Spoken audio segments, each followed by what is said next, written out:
Hello, we're back. Sorry, I was just busy learning about different types of corgis. Apparently there are different types of corgis. Very strange. Anyways, Knights of the Old Republic. We're back. And should be... Oh god, what have I loaded? Sorry. The first time I load this game, my cursor is very slightly misaligned with the UI. Sometimes when you go to click things, you're clicking the button below where you're aiming. If they hit us, we're dead, but if they keep Okay, cool. This loaded just before... This isn't right. This is odd. Here, we'll pop up the view. Sorry, Well, I'd now saved after this last time, so we're gonna see if we can hopefully just find a save from shortly after this so that I can not have to redo all this dialogue.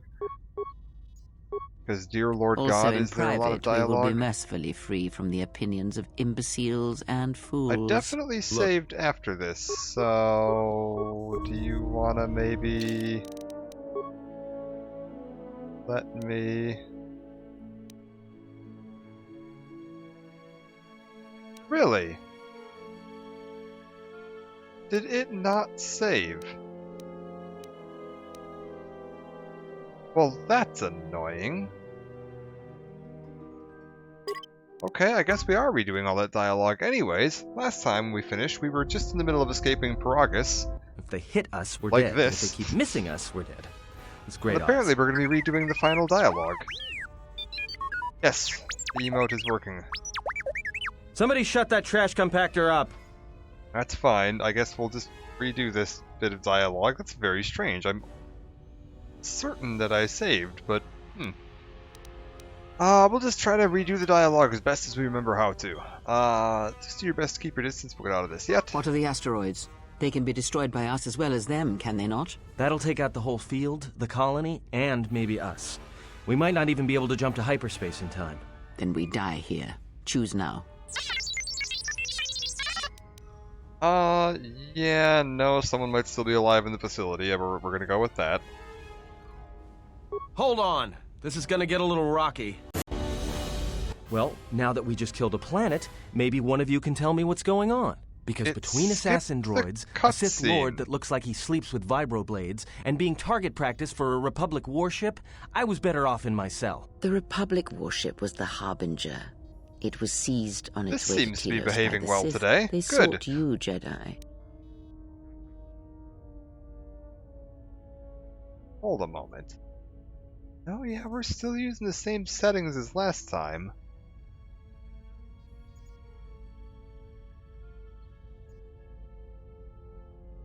Huh. It definitely just skipped like 2 or 3 cutscenes in a row. Because there's supposed to be the cutscene in between there of us flying through the asteroid field and the Harbinger firing on the asteroids, blowing up the whole asteroid field, and then we jump into hyperspace. Which played last time. I'm curious if maybe the save just got a little wonky because it's loading me in before the cutscenes, but it knows that I've already watched them.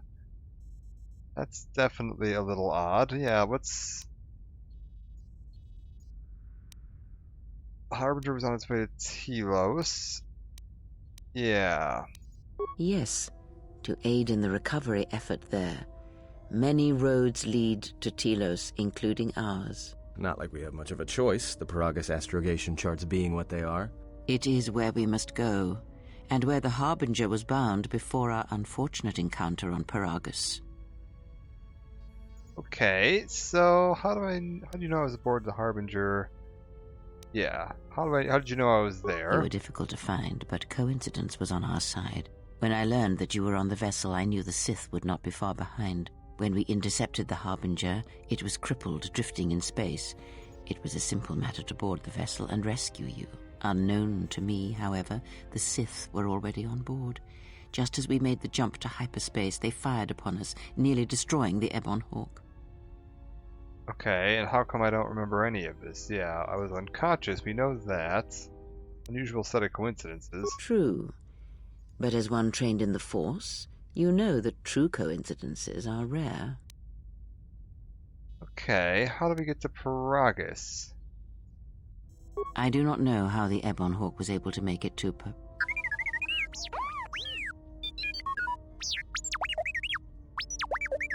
Be silent. We're having a conversation here.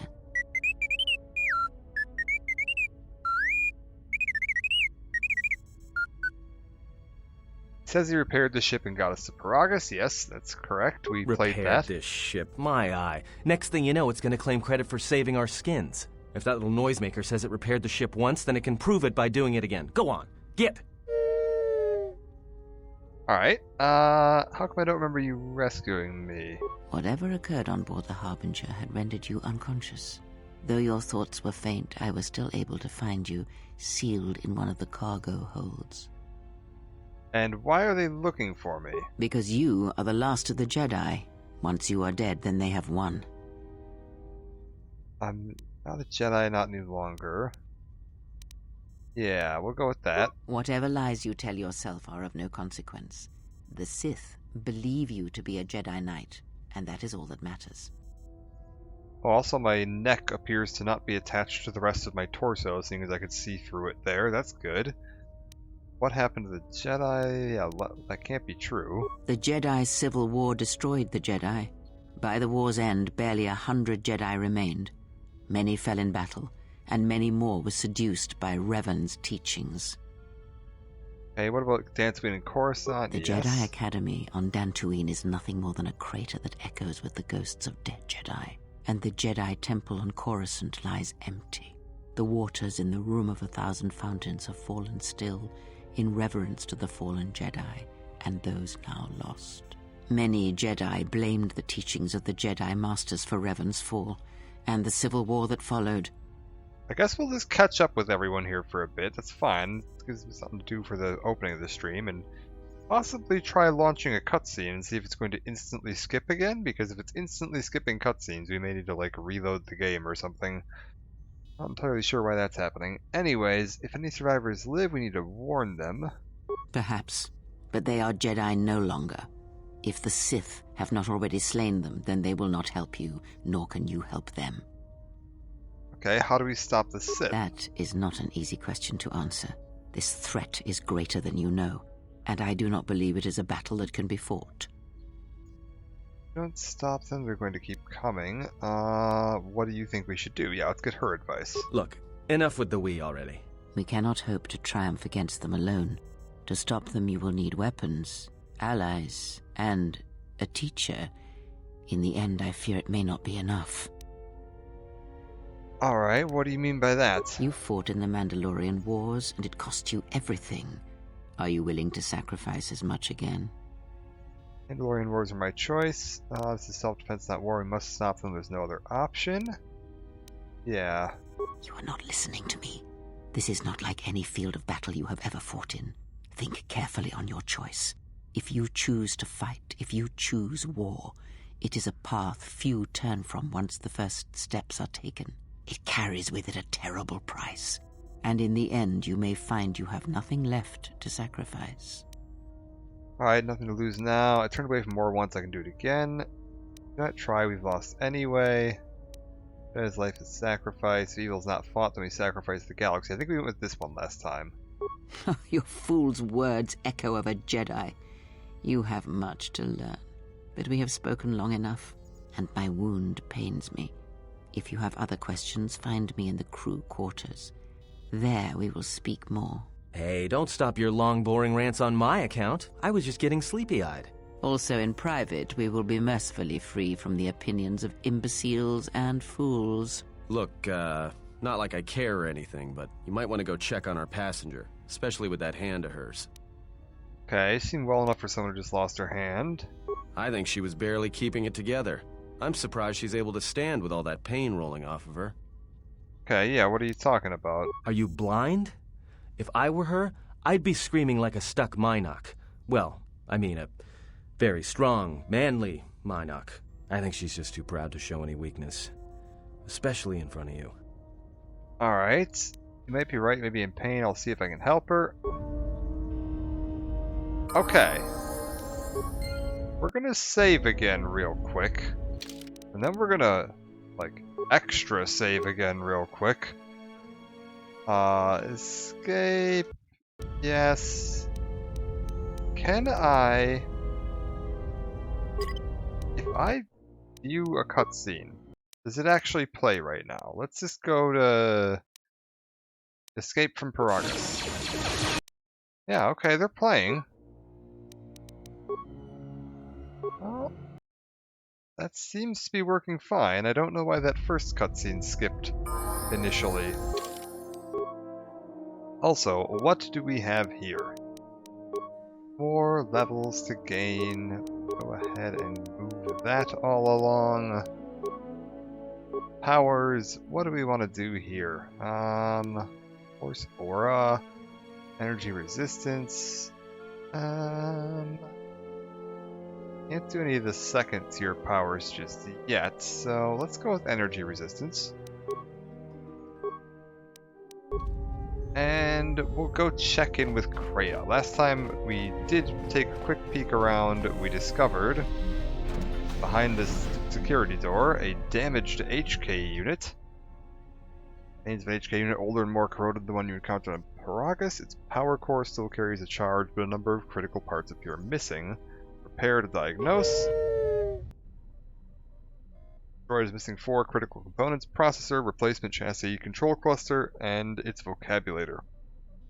So we can insert the vocabulator, and that's all we can do for now. If we find any more HK parts, we can bring them back here, and eventually power up this HK droid. We've got T3 back here, and I believe we tried asking him about HK, and he wouldn't talk to us because we don't have enough influence with him. This game actually tracks influence with each of your companions, so how much they like you, basically. Make choices they like, you'll gain influence. Make choices they don't, you'll either lose or not gain any influence. Kreia should be right here.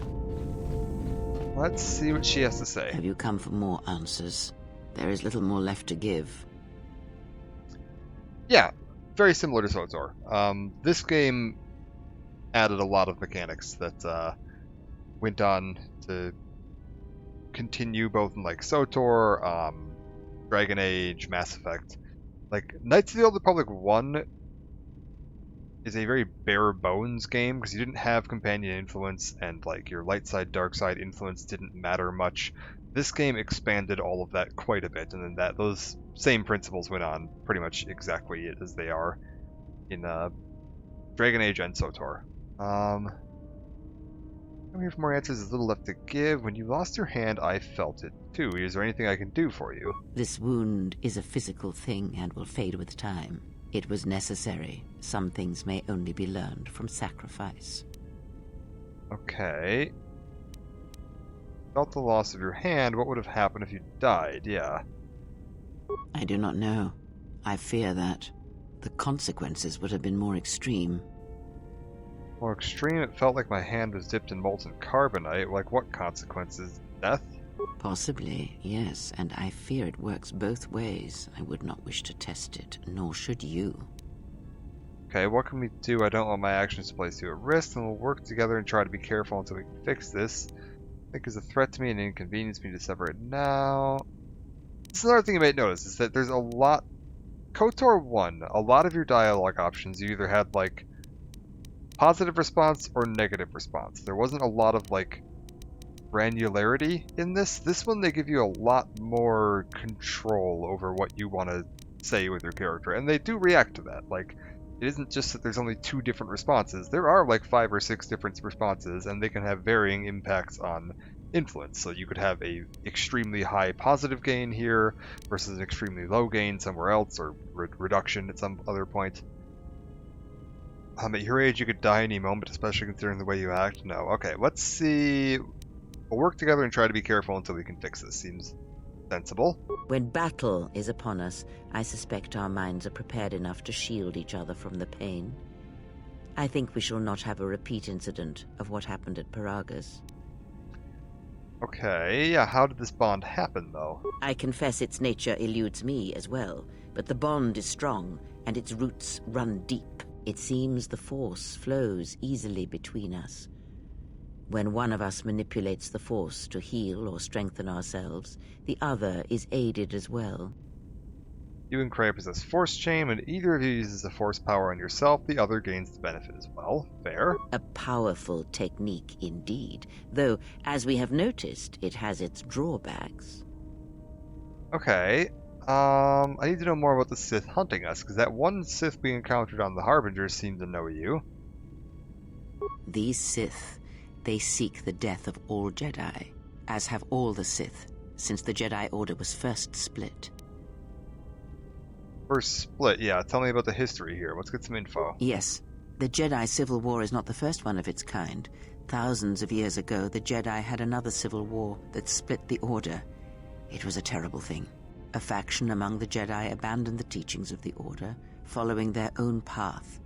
They waged war on their fellow Jedi, a war that raged across the galaxy. But these fallen Jedi were cast out, defeated, and they retreated to worlds in the Outer Rim.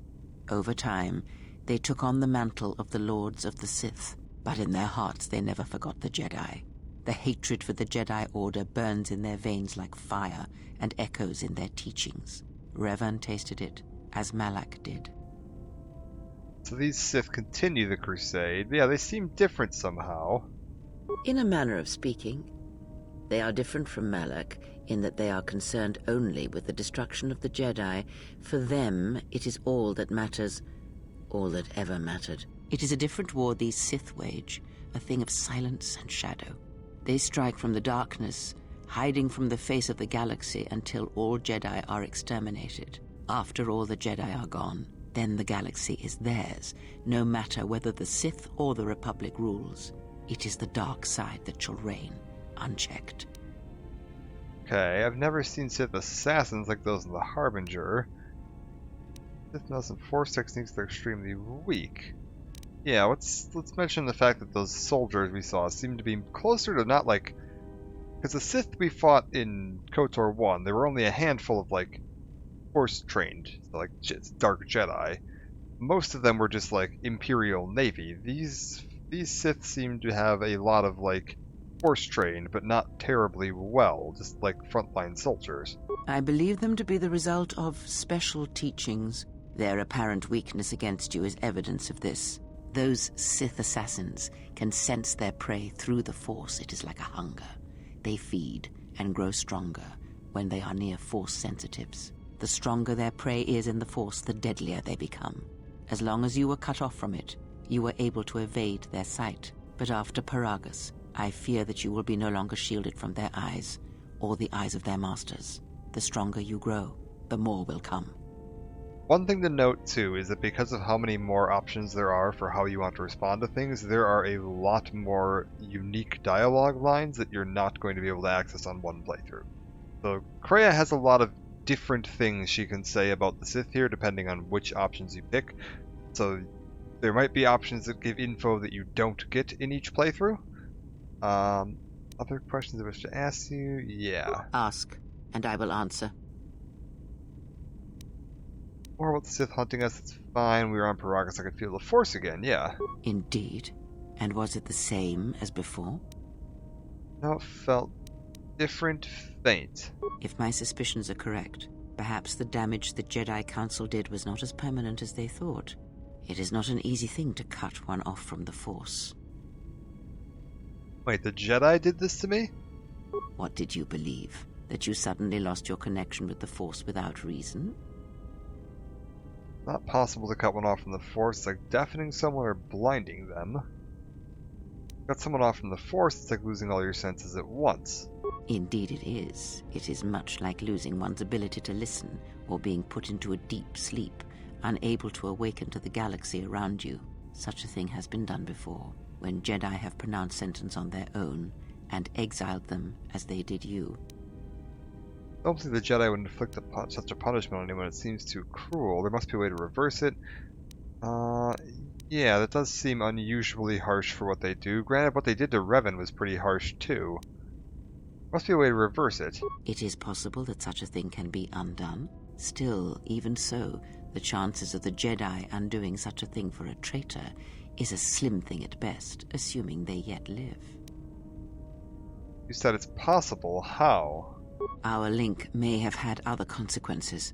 Perhaps you can hear the Force again, distantly, through me. If so, then there is hope.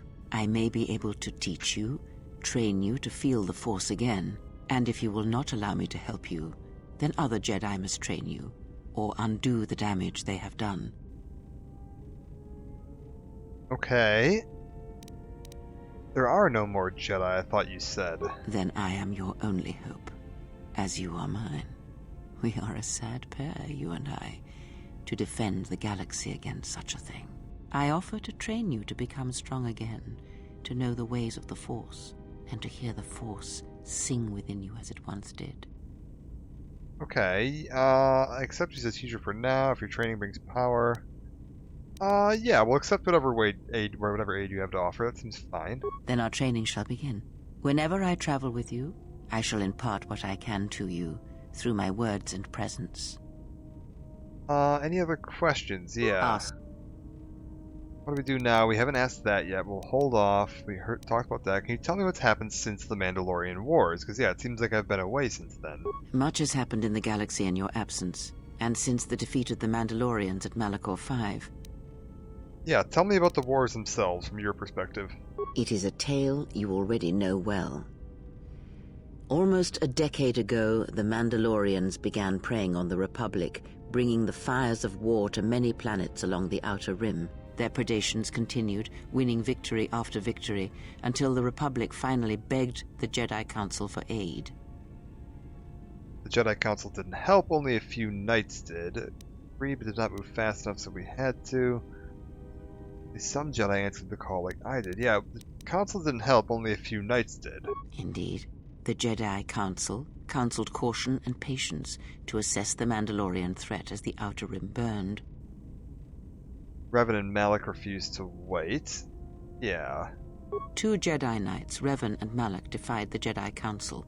They challenged the Mandalorian fierceness and brutality on the battlefield with a viciousness of their own. Revan's entrance into the conflict marked the true beginning and end of the war. It was Revan who drove the Mandalorians back into the unknown regions. Until we destroyed them at Malachor 5, the Mandalorians fought savagely to the end. Yeah. Yes, I have heard tales of Malachor 5 and Revan's part in it. I know you served there in that final battle. It must have been a terrible thing. Right, so Malachor 5 we heard mentioned once, I think, in KOTOR 1 as the final battle of the Mandalorian Wars. And we were talking to Canderous, he mentioned that was the battle where the Mandalorians were finally defeated by Revan and gave up. Many Jedi died and the conflict split the Order. You speak the truth. The war's end was merely another beginning, and what seemed a victory for the Republic was far from it. Many believed the Mandalorians defeated at Malachor 5, but the Mandalorians taught the Jedi much through battle, and so it was that Malak, Revan, and the Jedi that followed them discovered their true natures in the Mandalorian crusade. But you know this. I felt them fall, and the war had consumed them. Some battles must be fought. It was not Revan's failing. Good, I would have followed them. Yeah, I kind of feel like, even knowing everything we do about what happened to Revan during the wars, I can't blame him for that. He was trying to do the right thing there. Did Revan fail? Or was it the failure of the Jedi teachings? A question for another time, perhaps. As Revan and Malak fought the Mandalorians in battle after battle, they grew to despise weakness, just as the Mandalorians did. In the end, the Mandalorians had taught them through conflict, shaped the Jedi, and turned them into a weapon against the Republic. And that was the Jedi Civil War. Yeah, didn't the Jedi Order try to stop them? Revan and Malak, and all the Jedi that served them, turned against the Republic and the Jedi Order. Jedi fought Jedi. Revan was ambushed by the Jedi and captured. Malak continued to wage war in his master's place, inflicting terrible wounds on the Republic. Wounds that bleed still. Okay, what happened to Malak? Yeah, what's here this game's interpretation of what happened to Malak? As all Sith do, without a strong enemy, the Sith turned on each other. Revan escaped the Jedi and returned to finish Malak, and that was the end of the Jedi Civil War.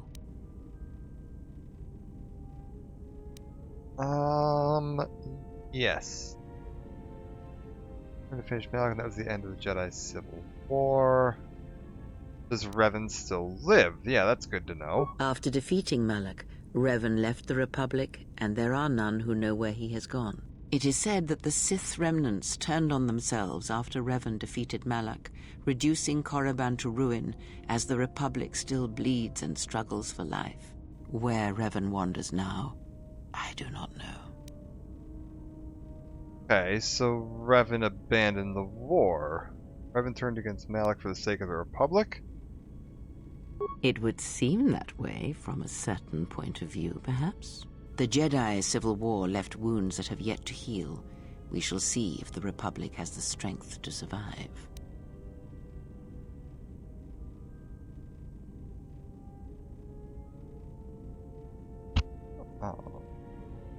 Let's do what we can until it has a chance to recover from the war. If the Republic is weak, it doesn't deserve to win. Yeah, let's do what we can until it has a chance to recover. A culture's teachings, and most importantly the nature of its people, achieve definition in conflict. They find themselves or find themselves lacking. Too long did the Republic remain unchallenged. It is a stagnant beast that labors for breath and has for centuries. The Jedi Order was the heart that sustained its sickness. Now the Jedi are lost. We shall see how long the Republic can survive. The Republic has avoided its fate for too long, let them burn. Perhaps it's better the Republic stands on its own. That seems sensible, yeah. The Republic learning to stand on its own without relying on the Jedi would be a sensible thing. We shall see. The Jedi Civil War cost the Republic much. The resources of the Sith seemed limitless. The Republic's was not. Fleets of warships, soldiers, and people were lost. Entire planets were decimated. Their inhabitants dead or refugees. It is a great burden for any civilization to bear. And this new threat, it is a quiet thing. Unlike the Jedi Civil War, it drives at something deeper than the strength of the Republic. It is aimed at you. Yeah, what do you mean by that? The Republic was never what was important, ever. It was but a shell that surrounds the Jedi, just as the teachings of the Jedi are a shell surrounding the heart of man. You see, the war, the true war, has never been one waged by droids or warships or soldiers.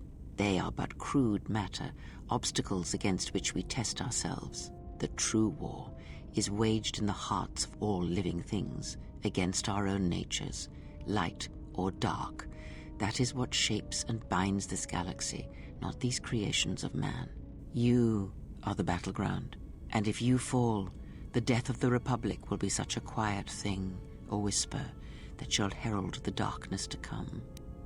Okay, so according to what Kreia is saying, she believes that the Republic in its current state can't be separated from the Jedi, so as long as I remain as the last of the Jedi, the Republic will continue in the way that it currently has. If I fall, then the Republic as we know it falls. It might still continue, it might still be a Republic, it just won't be the same thing. So, what happens to my character is, in her opinion, the deciding factor on the fate of the, standing of the galaxy. Alright. Ask, and I will answer. We are Paragus through the Force. What do we do now? Let's get her opinion on that. I do not know. The Sith struck more swiftly than I thought, and they will not stop until they have you in their grasp. If you fall, all the galaxy will echo it. Is there any place we can retreat? We can't keep running until they catch us. Yeah, that's true. We're not just going to be able to run forever. It does not matter where we go. It is not the destination that matters.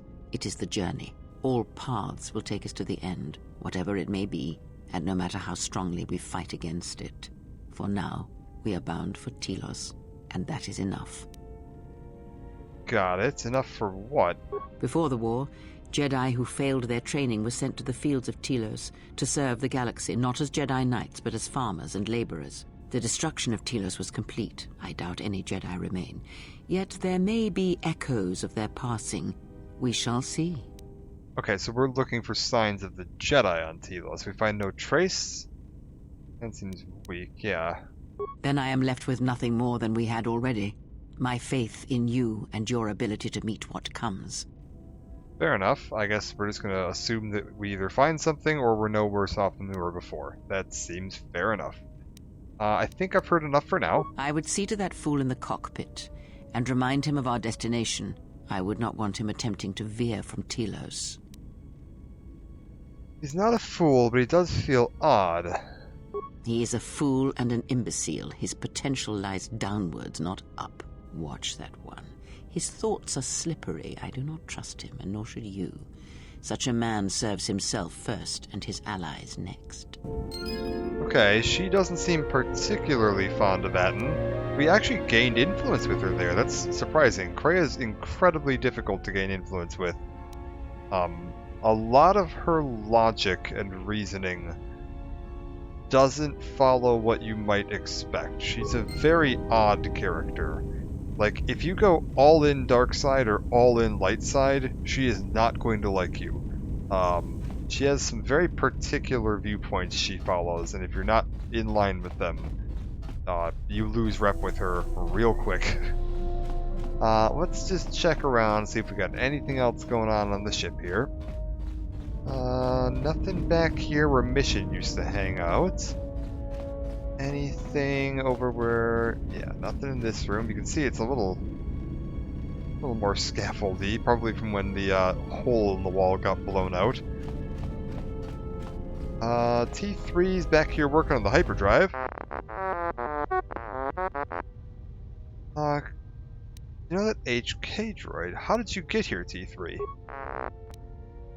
You're deliberately avoiding answering. Why?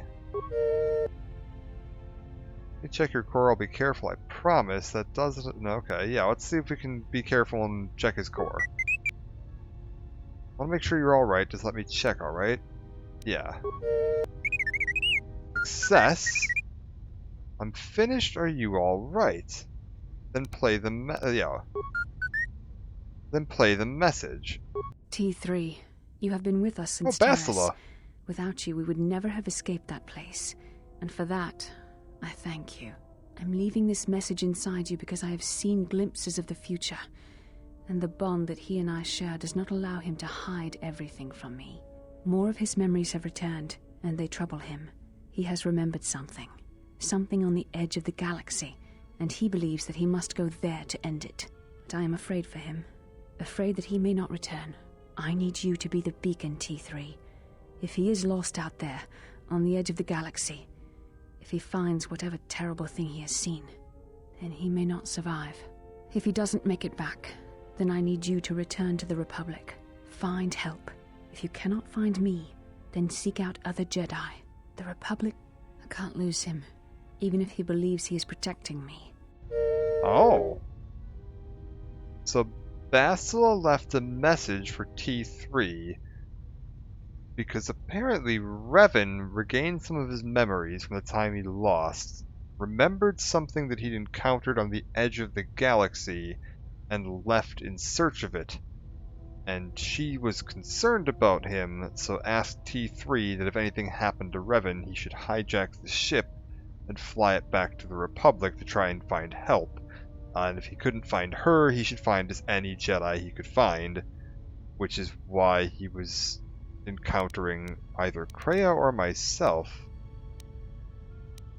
Yeah, friend of yours? Why is T3 smoking?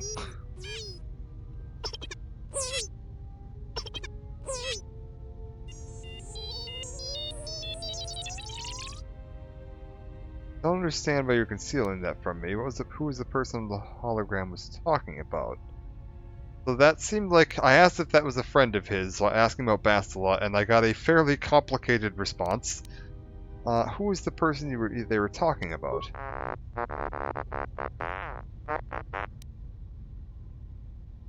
A missing friend. Okay. What happened to your old friend? Why aren't you with him? Because he couldn't take anyone with him, even the woman in the hologram. He didn't want any vulnerabilities.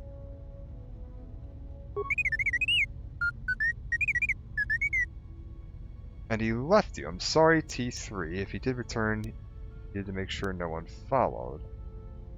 Got it.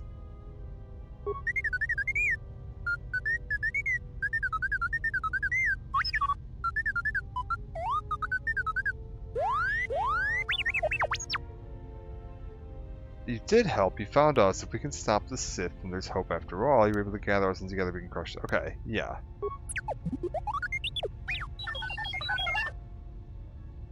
Is that message what you were trying to hide?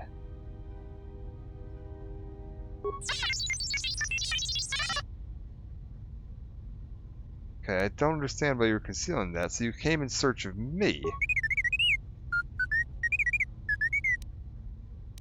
Why me? I was powerless and defenseless. You found me in a weakened state and placed me in danger. Could have got me killed. No, okay, yeah, this one.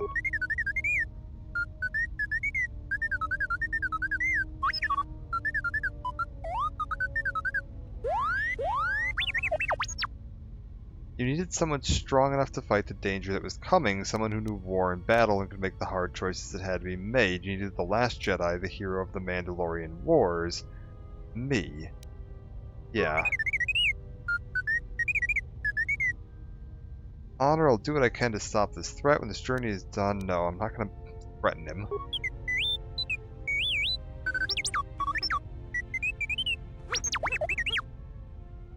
Okay. The message doesn't tell me where the Ebon Hawk came from. That's true. Where were you?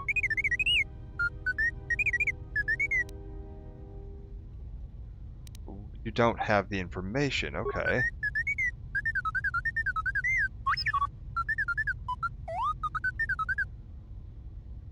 Deleted by who? Oh, that just instantly cut back here. You deleted it. Why? Yeah, that's a bit odd. He's not going to know why he deleted it. Something's wrong here. There must have been a reason. You deleted it and don't know why, and all you can show me is this old hologram as an explanation.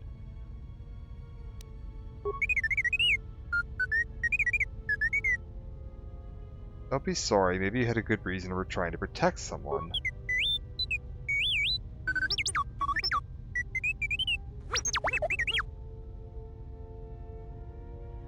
Okay, I don't understand why you were concealing this all from me.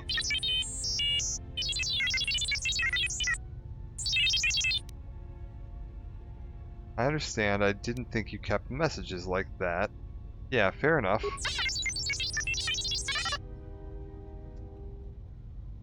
Alright.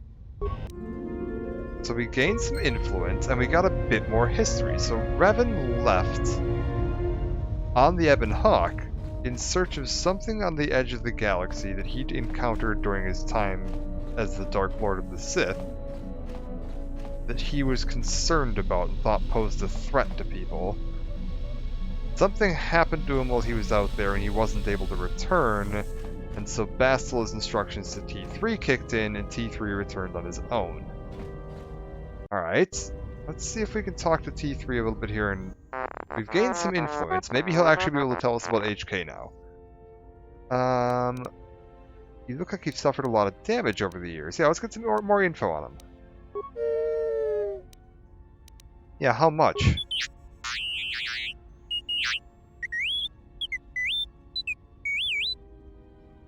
You've lost a lot of programs in your behavior core, in addition to the damage to your frame. Sure, you'll gain that skill back. I'm glad to have you along.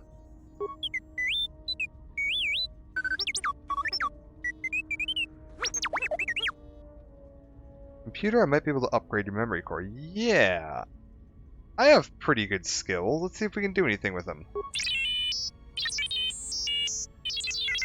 Influence success. Alright, let me take a look. And we succeeded. Oh, I missed that. That's annoying. Due to your computer skills, gain +1 intelligence. What do you mean I faded out there for a second? You were shut down. Okay, I'll be going now. We've gained some more influence. Let's save again.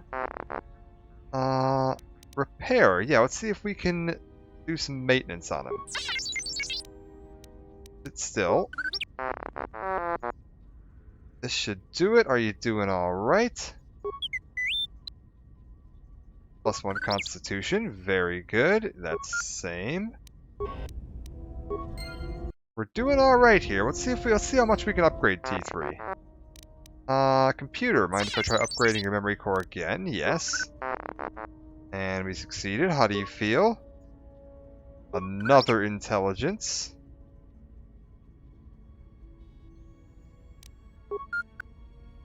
Alright.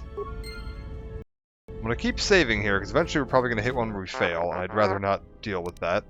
More maintenance, yes. Oh, that was a fail. Okay.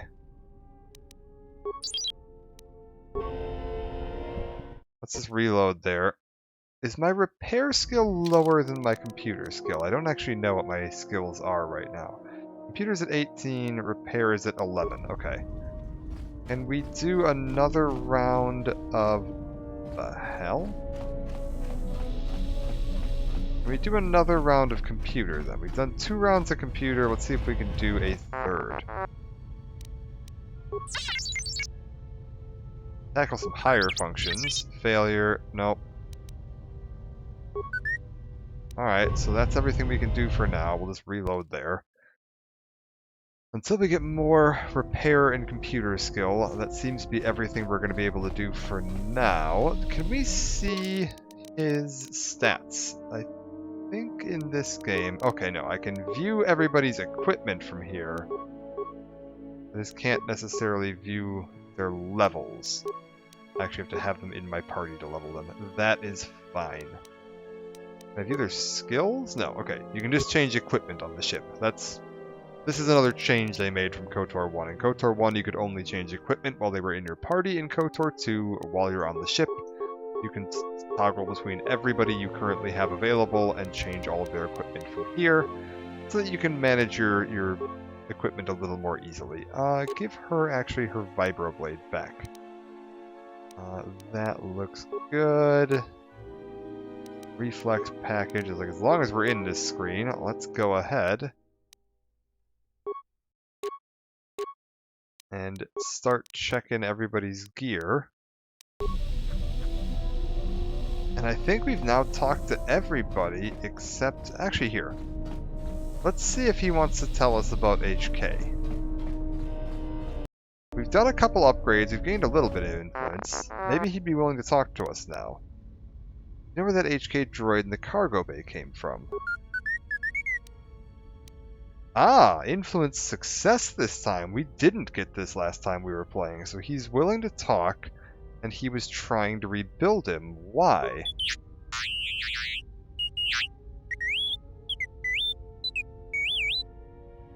Protect me, but that's an assassin droid, a deranged assassin. I'd rather not have your help, and that's it. I don't need a protection, especially from you. Any ideas how its parts got scattered all over the galaxy?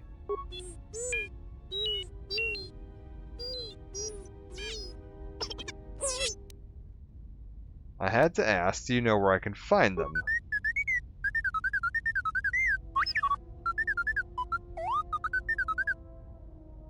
I'll check with droid merchants across the galaxy, and any idea how its parts got scattered? No? Okay. We gained a little more XP, and yeah, he's trying to rebuild HK, but no idea how he got damaged. It's possible, too, that based on what he's saying there, that he's trying to restore the functionality that HK had assumed was permanently damaged in KOTOR 1. I think we can pretty safely assume this is the same HK. And that's why T3 seems more than a little nervous about him, because he got to meet him plenty in KOTOR 1. Let's go check with Atten, see how he's doing. How's our passenger? She's still aging? Yeah, cryptic as always. What a surprise. Just so you Jedi know, the whole cryptic routine isn't mysterious, it's just irritating. If you really can see the future, you should be at the Bazak table. Atten busy typing away at nothing in front of him here. Zan, oh my gosh, with a party of 28. Good lord. It's an entire crew. Hello. Thank you. All done with Final Fantasy already? Wow, early day for you. Hello, Stubbs. We were talking in chat earlier. It's good to see you here. Hi, Mochi.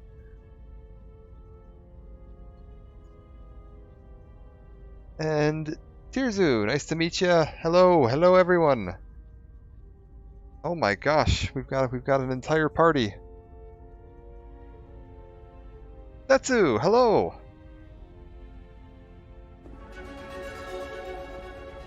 Thank you for the follow, Setsu. Yes. Indeed, how you doing? That is everybody. Oh my lord. Fluff monsters come to fluff you. Yes, and all these fancy. Dan's got some amazing emotes. I love all of them. And Stubbs, thank you as well. All right, yeah, we're here, doing KOTOR. We're flying through hyperspace on our way to Tilos. We just finished, I don't know, a roughly 50-minute chat with Kreia and T3, and upgraded T3 a little bit, learned a little bit about HK, found out what's going on with Revan between KOTOR 1 and 2, got all the good lore stuff. Yeah, Zan did bring the party to me. We got everybody here. All right. To know the future, one must know yourself. I don't think Kreia is a Jedi. Yeah, she doesn't quite fit it. Then she must be royalty, because she's got to be queen of the galaxy to bark out orders like that. Or maybe she's senile. I mean, how old do you think she is? She may have been good-looking once, but it takes some hard living to make creases also, like that. I need to adjust my volume on this. I just realized this is a little higher than I normally have it for KOTOR. There we go. I had it. Party time here. Have my horny jail floofs. Oh no.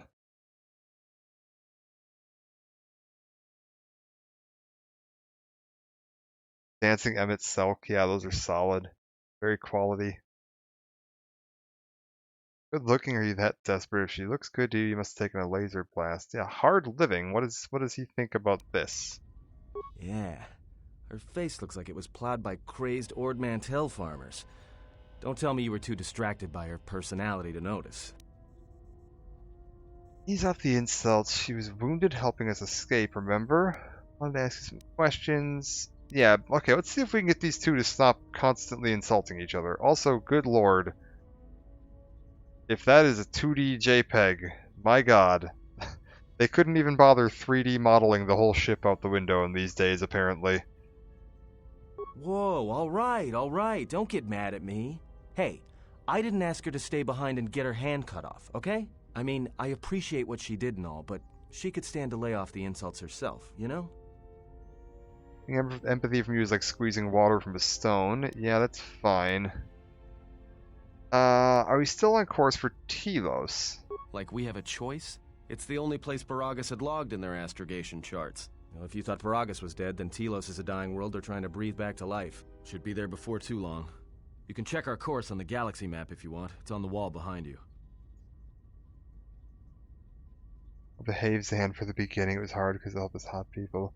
Had a lot of corners trying to get this out in a very limited time frame. That's very true. Yeah, I've talked about that a little bit in that KOTOR 2 was extremely rushed. Obsidian just seems to have this tendency to end up picking up projects that sound very cool and are incredibly ambitious, and then whoever they're working with, because they did this with Fallout New Vegas, where they licensed the rights to the game and then had to rush it to get it finished, and then KOTOR 2 had to rush it to get it finished. Finally, clunky KOTOR people, yeah. Unfortunately, one thing that I do want to note here, because I mentioned this when I was streaming Dragon Age 2 days ago, yesterday, whatever, day and a half ago, but I didn't get a chance to mention it during the KOTOR streams yet because this news kind of came out after the last KOTOR stream.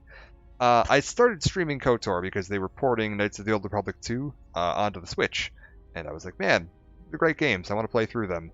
It just recently came to light that the Switch version of KOTOR 2 that was released by Aspyr has a game-breaking bug in it that makes it effectively impossible to complete. There is a cutscene that crashes the Switch midway through the game at a higher than 95% probability rate. You can just keep reloading your save and trying it over and over and over and over again and hope that you get lucky, but that doesn't sound particularly fun, and yeah, it's like 20 some hours into the game, so you're going to be a good long ways into it before you realize. Red Fox needs towel. What is going on over here? Good lord. Zan, what have you brought me? No. Thank you all for coming. But yeah, so at the moment, I would like to just clarify something, that if you are thinking of playing Knights of the Old Republic 2 or Knights of the Old Republic 1 on the Switch, be aware of that. I guess at the moment I would say maybe hold off on purchasing this game on the Switch.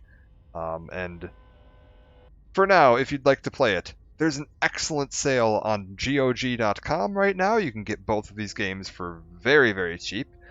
And Steam also has both of these games pretty reasonably. And also Steam includes workshop support for all of the mods for KOTOR 2. KOTOR 1 works fine as far as I know. It's been out for a while and I haven't heard any major issues with it. It should be, if you've never played KOTOR 1 and you want to play through it, I'm pretty sure KOTOR 1 is pretty darn good.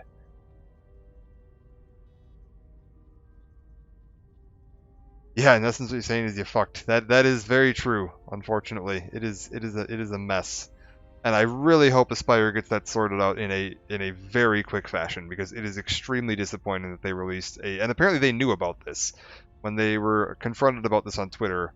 They were just like, "Oh yes, we're aware and we're working on it."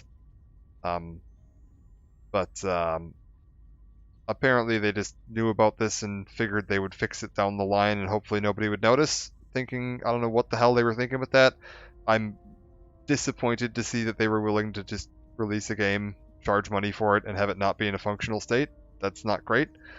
Own them both. Old Xboxes of pains. Might be best to pick up one for the Switch till 2 is patched. Yeah, I mean, there's a bundle you can get too that comes with both of them, but I don't think it's even at a discount. Other questions? Yeah. Oh, no. Look, I respect your privacy. I mean, when have I ever asked you any questions? I mean, besides that one. What do you mean? What do you mean about the galaxy map not being much use? Did you know anything about the assassin droid? Looks like getting to Tilos. Yeah, what do you mean about the galaxy map not being much use? Well, the astrogation system is voice printed and locked down, but that T3 unit is doubling as the astrogation system. You can try to plot a course, but without that T3 unit to perform the calculations, you'd probably plow us into a star. As long as he doesn't steal the ship, we should be alright. Okay, who voice printed it? I have no idea. Previous owner, maybe? I'd love to get it overhauled, but that's a major job.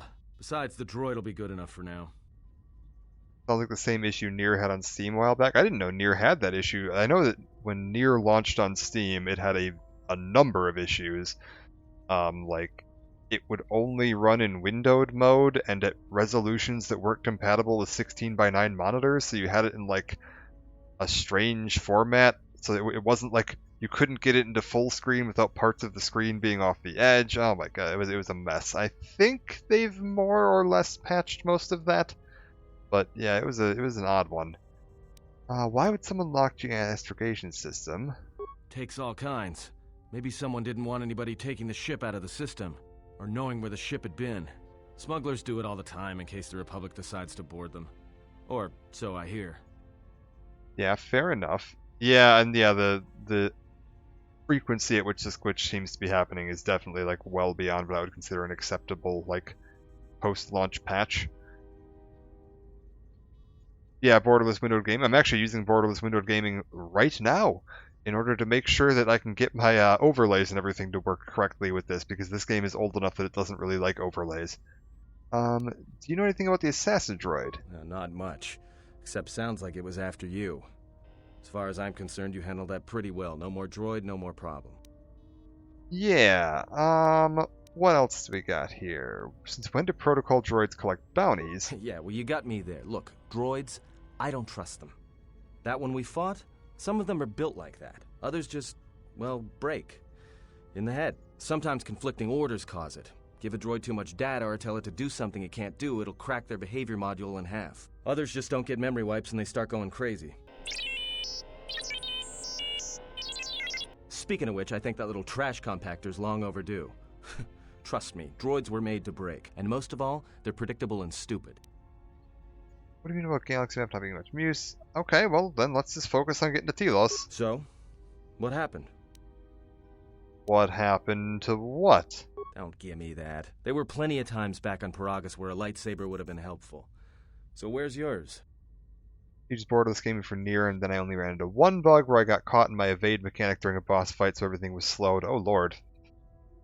That's frustrating. I think they've even fixed near now too, because one of the problems it had is that even if you used like borderless gaming to force full screen, or you went into edited config files to force full screen back in the day, because the game didn't have native 16:9 support, if you forced it into a 1080p or 4K setting, it would stretch it slightly farther. I think it was slightly farther horizontally than vertically, so there'd be some blurriness. It would look very slightly blurrier than it should because it was having to stretch it slightly more in one direction than it was in the other, and they've fixed that now, so you don't even need to use anything and it'll actually look nice and crisp and sharp, which is definitely preferred. Lightsaber, where's mine? Lightsaber was taken from me. Jedi is not defined by their weapon. Yeah, let's go with that. Oh yeah? I thought a Jedi was supposed to be married to their lightsaber. Guess I heard wrong. Were you a single hilt or one of those double-bladed Jedi? Single hilt. I don't remember if this actually matters for anything. Actually, you know what? It probably shows up in a cutscene later, so we're gonna go single hilt. Huh. Figures. It wasn't red, was it? Color was redder than a Lagrek's eye. Both the blade and crystal were unique. Been so long I've forgotten. I can barely remember what it used to feel like, much less look like. I couldn't care less. Yeah, blade and crystal were unique. Go with that. Yeah? Unique how? Blue lightsaber used by Guardians. I don't know if this actually matters.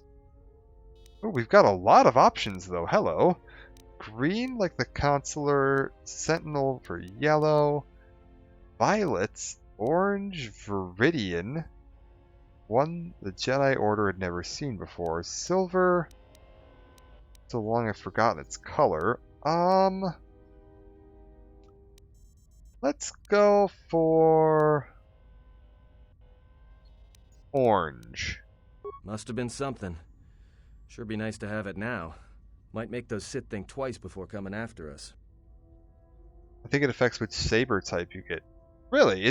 Does it affect that? Like when you first get, oh maybe yeah, maybe when you get your first saber, it just goes based off of this. That's entirely possible. Your first saber that you get isn't like your saber. Your saber that you lost is like long since gone.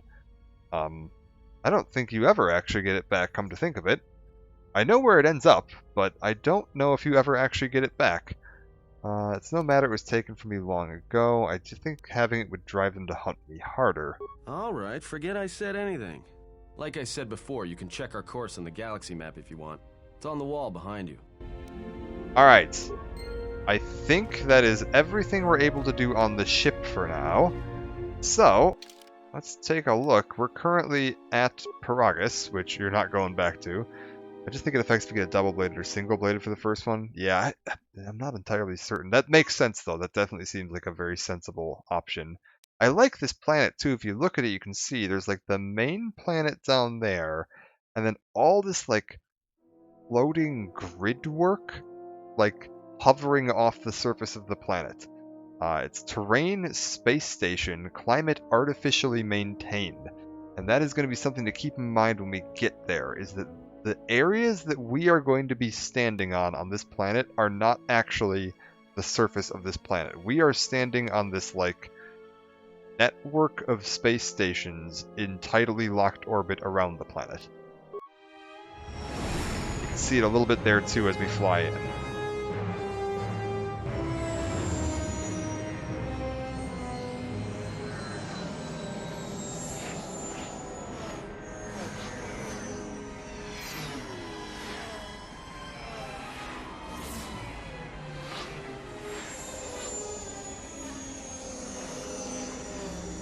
BRB cat is yelling at me? Oh no.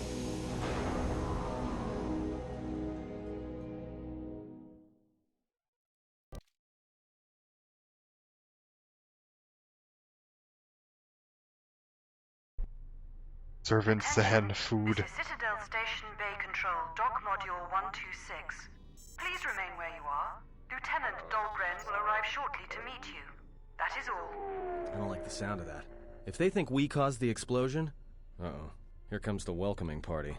They may not know what happened, so don't blow it. I'm Lieutenant Gren, Tilos Security Force.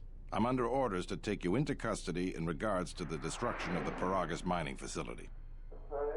Obsidian does great work. It'd be amazing to see the games they made fully finished to their vision if they just had the time. Yeah, I agree. There's actually some really fun mods for both Fallout New Vegas and this that have restored a lot of the stuff they lost over the years. Like in New Vegas, there was a lot of cut content, a lot of things that weren't fully fleshed out because they just ran out of time.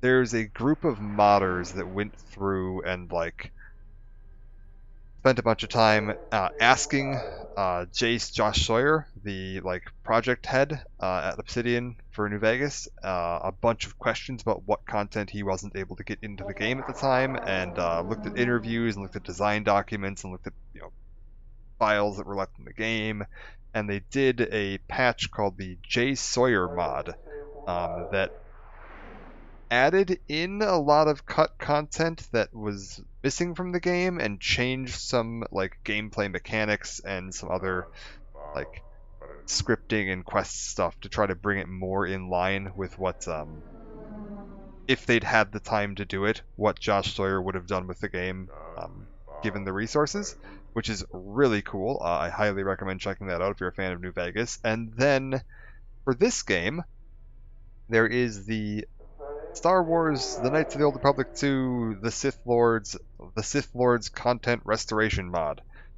But ESLRCM something, I don't know. It's a big, long, stupid acronym. Same idea. They went through, looked at a bunch of files that were found on the CDs back in the day. So a bunch of audio files, like dialogue that was recorded that wasn't used. Level maps, quest triggers, scripting, things like that. They could figure out a rough estimate of what the cut content would have been. A lot of times they didn't have things like art assets and character models, and some of the dialogue is missing and whatever. So there's some of it they weren't 100% had, but they had enough to kind of have a view of what this game was supposed to look like if everything had had the time to be finished the way they wanted it to. And a bunch of modders spent 10 years just slowly working on piecing that all back together and getting it re-added into the game. That is one of the big selling points on the Switch version, is that the Switch version is going to be getting that mod as a piece of free DLC sometime, I believe, Q3 of this year. And it's the first time that content will be available officially, through a release version, ever. It's available through the Steam Workshop. If you pick this game up on Steam, you can just go on the Steam Workshop, click on Sith Lords Content Restoration Mod. It'll install it all. It includes 2 separate modding projects that restored the majority of the missing content to this game. I'm running with that right now. We're going to be seeing content in this that was never on any released version of this game to date. It will be on the Switch version once the DLC comes out, but there's an entire planet that you can go to that just isn't in the main game. It was hinted at, but it isn't actually there.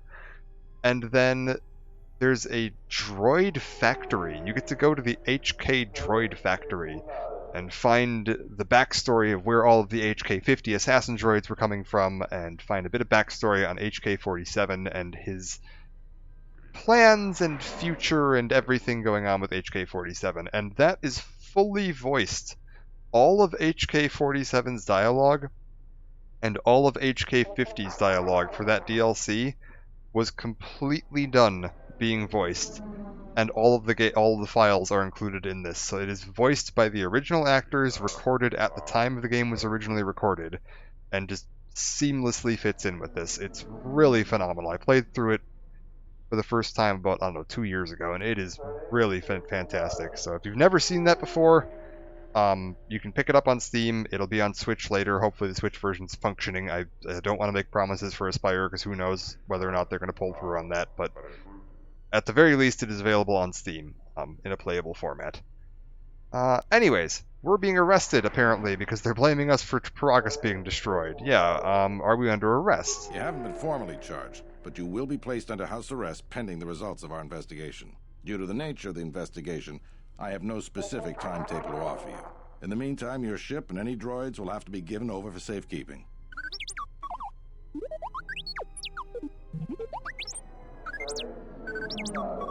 Yes, that includes you. You are a droid, so you will be detained. In addition, we will have to take your personal arms and armor until the completion of our inquiry. Okay, will we be able to get our gear back? If you are cleared of any involvement, your personal effects will be returned to you. You will be held briefly in the TSF station until living quarters can be arranged, at which point you will be placed under house arrest. Do you understand?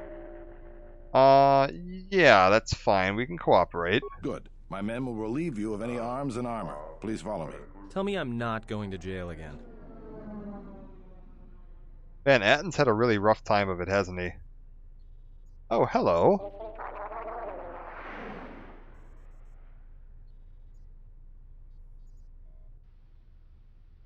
Interesting. I didn't know we met her.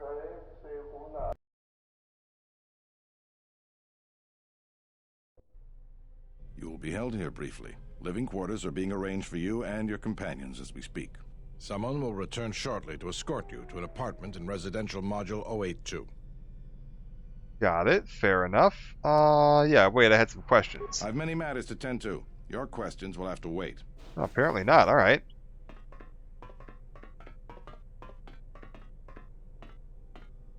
Well, we might be here for a while. Might as well get comfortable. Okay. Freya's gone straight into meditating. Someone is coming. So this is the last of the Jedi. I must admit I'm a little disappointed. What's going on? The Exchange has a bounty on Jedi, you know. You're worth quite a bit of money. The Exchange, huh? I'm pretty sure some two-bit pistol jockey like yourself isn't one of them. Hey? I'm more than skilled enough to work for the Exchange. You bounty hunters couldn't even win a fair fight. You're the cheapest, most worthless mercenary scum in the galaxy. I'd hire a Mandalorian over your filth in a second. No Mandalorian could match my skills. No Mandalorian could have been clever enough to infiltrate this station, taken the identity of one of the guards, then... Then what? Overloaded our force cage fields and made it look like an accident? You probably don't even have the guts to fight me. Pathetic. Don't think overloading your cages had not occurred to me.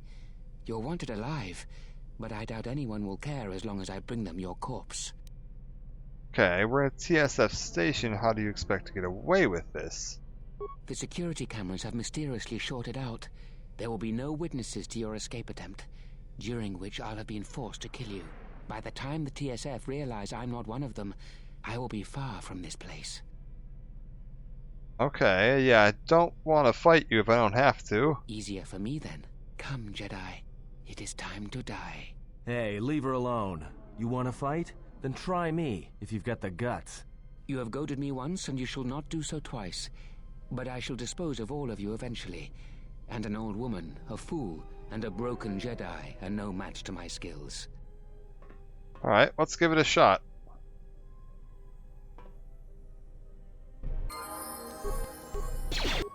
So, we're all unarmed. Oh, apparently we've also all gained levels. Let's just real quickly go ahead and take care of that. Feats. Yeah, get our two-handed fighting up.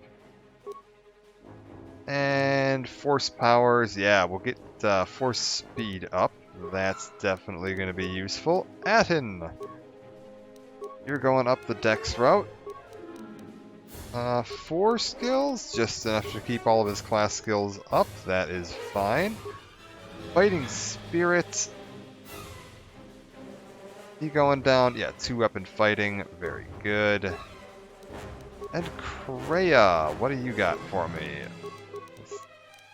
4 points? Yes. Exactly as many as we need. And for force powers, interesting. Let's get her going down. And she's already got energy resist. I suppose we get stun. Yeah, get stun going.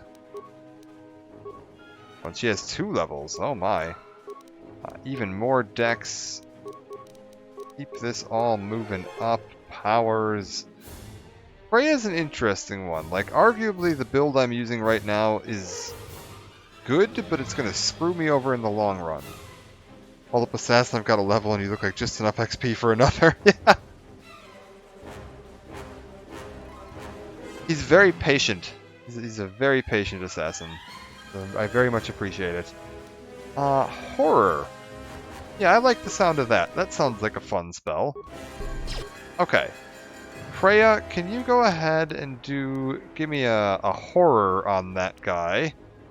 That looks fun. And then I'll go ahead and do a force push. Actually, wait, hold up. First, I'm going to do a night speed, and then I'll do a force push. And Atten, can you just start punching him?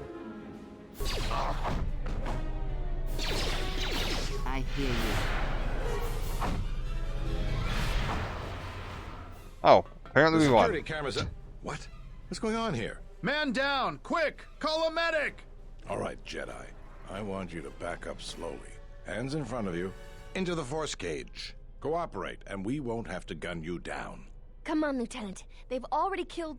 who is that? Is that Batu Rem?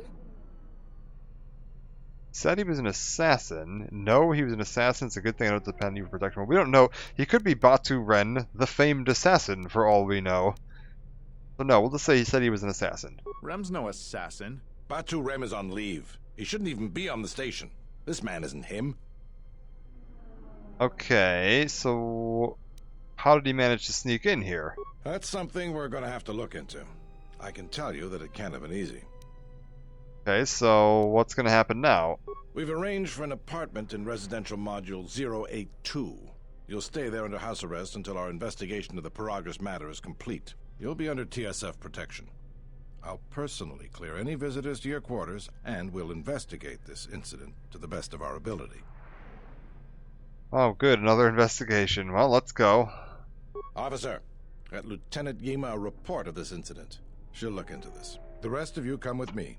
We'll escort you to the apartment in 082 immediately. All right.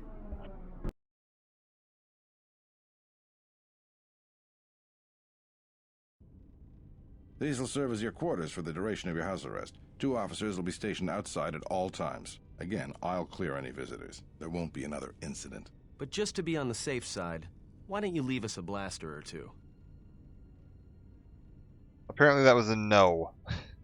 How long will I be here? I can't say. We have a ship examining what's left of the Paragus facility now, so your stay might be brief. We'll keep you informed. Now, this is a step up from a force cage, at least. If there are any problems, we'll use the wall terminal to contact you. Let's go. All right. So we're on house arrest in an apartment we've been given by the police. We've got to get off this station. Yeah, why do we need to leave? What do you think the TSF is going to find at Paragus? That could bring the Sith... You know what? Forget it. As long as we're trapped here, it doesn't matter. What do you think, Kreia? Yeah, fair enough. We cannot stay in any one place too long, but our path has brought us here for a reason. I must meditate on this. In the meantime, we should rest. Yeah, you go ahead and meditate. As for me, I could use some sleep. All right, well, rest up.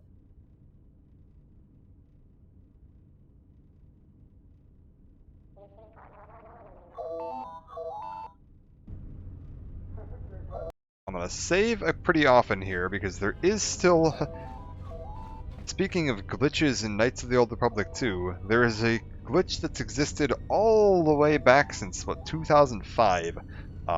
There's a memory leak in this game that over time eventually causes an overflow in the conversation dialogue timeout timer, meaning that once you've played long enough, eventually all conversations...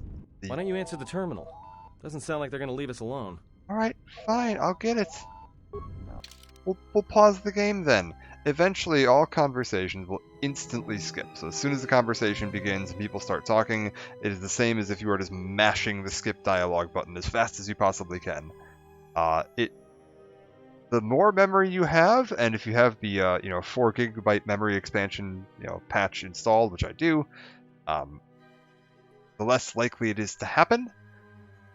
Typically, for my computer and my setup, it tends to last for about 4 hours in one continuous play session before you start getting issues, and all you have to do to fix it is just close the game, relaunch it, and it works just fine again for another 4 hours.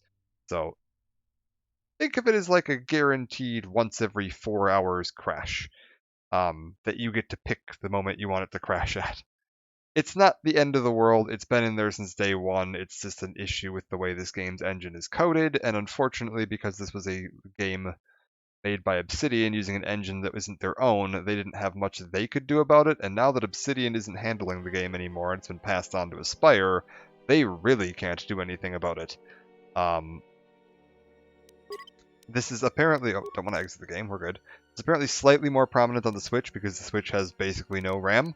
But we should be fine. I'm just having to kind of keep a bit of an eye on the stream timer so that I can be aware of when that might start kicking up, and saving often so that if it does kick up, I can reload without losing much.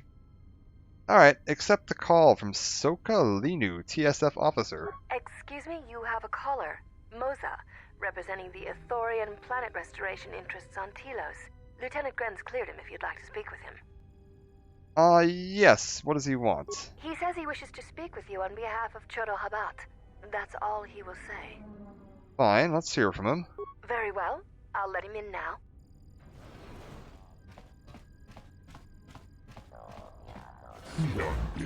Thank you for seeing me. I'm Moza, and I've come to you on behalf of Chodo Habat, our leader here. Okay, what does Chodo want with me? Are you familiar with the restoration project on Tilos? No, could you explain it to me? The surface of Tilos was destroyed during the Jedi Civil War a few years ago. This Citadel station represents part of the restoration project, uses energy fields to seal off portions of the planet's surface, and generates and controls the weather patterns there. Once the weather in a zone is stabilized, new animal and plant life is introduced to restore the ecosystem. Recently, however, we've run into contention with a corporation known as Zerka. Perhaps you've heard of our recent troubles. So the bombing of Tilos was mentioned once or twice in KOTOR 1. This is Karth's homeworld. When Karth mentions that Malak and Revan, with the help of his former commanding officer Saul Kareth, bombed his homeworld, killed his wife, and he fought his son. His son survived, we find out. This is the planet they were talking about, and so they are starting to do restoration work on trying to restore the climate of the planet. Yeah, what troubles have you had? Thorians are well known as ecologists and agricultural engineers. The Telosian government asked those of my herd to help restore the planets damaged by the war. Things went smoothly at first. The Republic funded us generously, hoping Tilos to be a model for restoration of planets damaged by war. The funding enabled us to produce flora and fauna from Onderon. Upgrades to Citadel Station's shield network have allowed us to purify and reseed small portions of the surface. Then the troubles began. Republic relations with Onderon began to deteriorate, increasing the purchase and transport costs, and as the station grew, the Telosian security force was no longer large enough to police the entire station. Zerka approached the Republic and offered supply and security contracts. Their paramilitary security division now polices 2/3 of the planet. Zerka has integrated themselves into the Telosian political system and economy. They are currently pressing to be awarded, oh my gosh, efforts hinder our cause greatly and we have terrible consequences for the planet's restoration. Sorry, this dialogue automatically skips at a rather remarkable rate because they decided to... In the original game, they looped the alien speech audio quite a bit to give you time to read it, and it was mighty annoying listening to some of the, Ithorian and Twi'lek people rambling on incessantly. So they tried to cut that down a little bit in this one.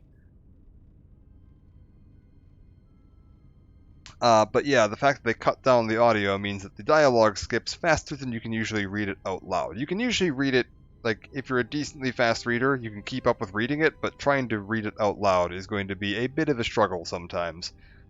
How is Zerka harming the restoration project? Wrested control of the number of restoration zones on the planet's surface. These zones began to deteriorate within weeks. If this continues, the restoration process will be brought to a halt. The Republic will not be willing to continue the funding necessary to resurrect it. Tilos will remain dead forever. Fixing a problem by creating a new one. Progress. Yeah, that seems to be also be a recurring theme. So KOTOR 2 had a lot of critique when it first came out because it was missing a lot of content and it had a couple of bugs. Nothing too major from what I remember. Either I was very lucky or the game wasn't as bad as I think some of the complaints tend to make it out to be. But it also had some odd, like, fixing one issue but creating another. I don't even want to say like two steps, one step forward, two steps back, because typically when they fix something, it was generally an improvement, but it did cause a few new issues that the original game didn't have. And again, we'll get into more of that as they come up. But overall, I would tend to say I find this the more enjoyable game to play. I find this is the one I prefer. Why would Zerka do this? Yeah, I wonder that myself. Why does one of the largest weapons manufacturers in the galaxy want with planet restoration contracts? I'm assuming money. Perhaps they seek unrestricted access to the surface, which is normally forbidden. Even we can only land at our established landing sites. Okay, how did they take the restoration zones? Yeah, how did they steal them from you? A combination of legal loopholes, political favors, strong-arm tactics, and sabotage. Thorians are simply not prepared to deal with such, or a passive people who wish only to help restore the natural beauty of Tilos. Okay, how can I help then? Vod is a powerful priest or spiritual leader. He sensed something upon your arrival, a disturbance, an echo in the Force. He thought you might be able to aid us. He bid me to tell you if you could help heal Tilos, it may be possible for him to heal you. What do you mean by that?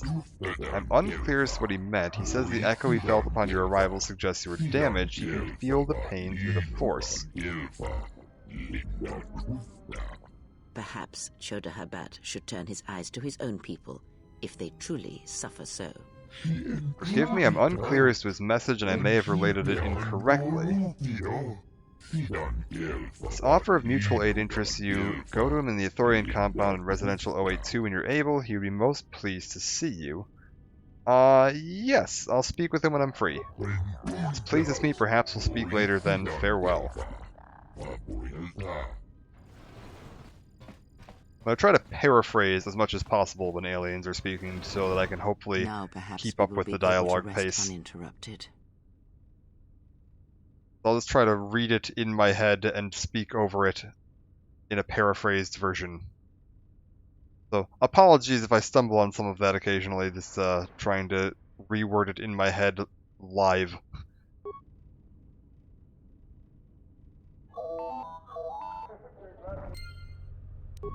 Alright, another call coming in. What do we got? Incoming. B4D4, Zerka Corporation, Citadel Branch. Good day. I am B4D4, Administrative Assistant for Zerka Corporation's Citadel Station Branch. No worries. I am attempting to connect you with Executive Officer Jana Lorso. May I put you through? Oh my gosh, that is the most threatening no worries I've ever seen. Yes, go ahead and connect me with Zerka. Thank you. I will connect you now. Good day.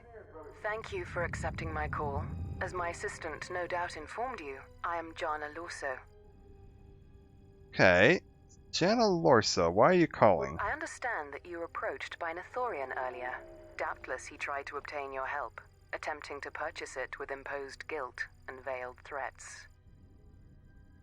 Imposed guilt? Yeah, I don't recall any threats. Oh, and I suppose he didn't mention the exchange, helping you with any problems here?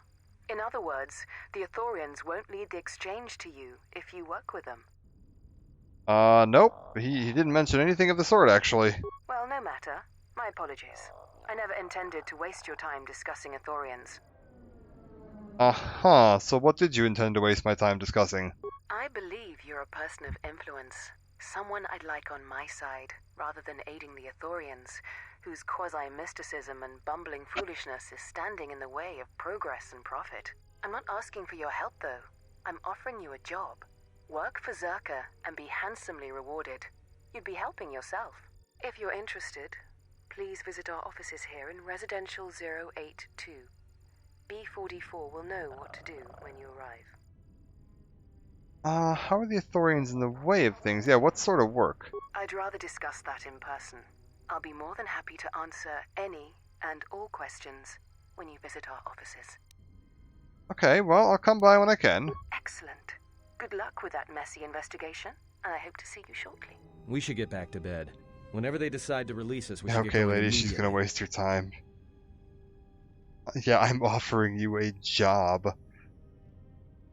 Yeah, Zerka's not great people. I mean, we got to meet them a fair number of times in KOTOR 1, and they typically weren't the nicest of people. They're much worse in this game, though.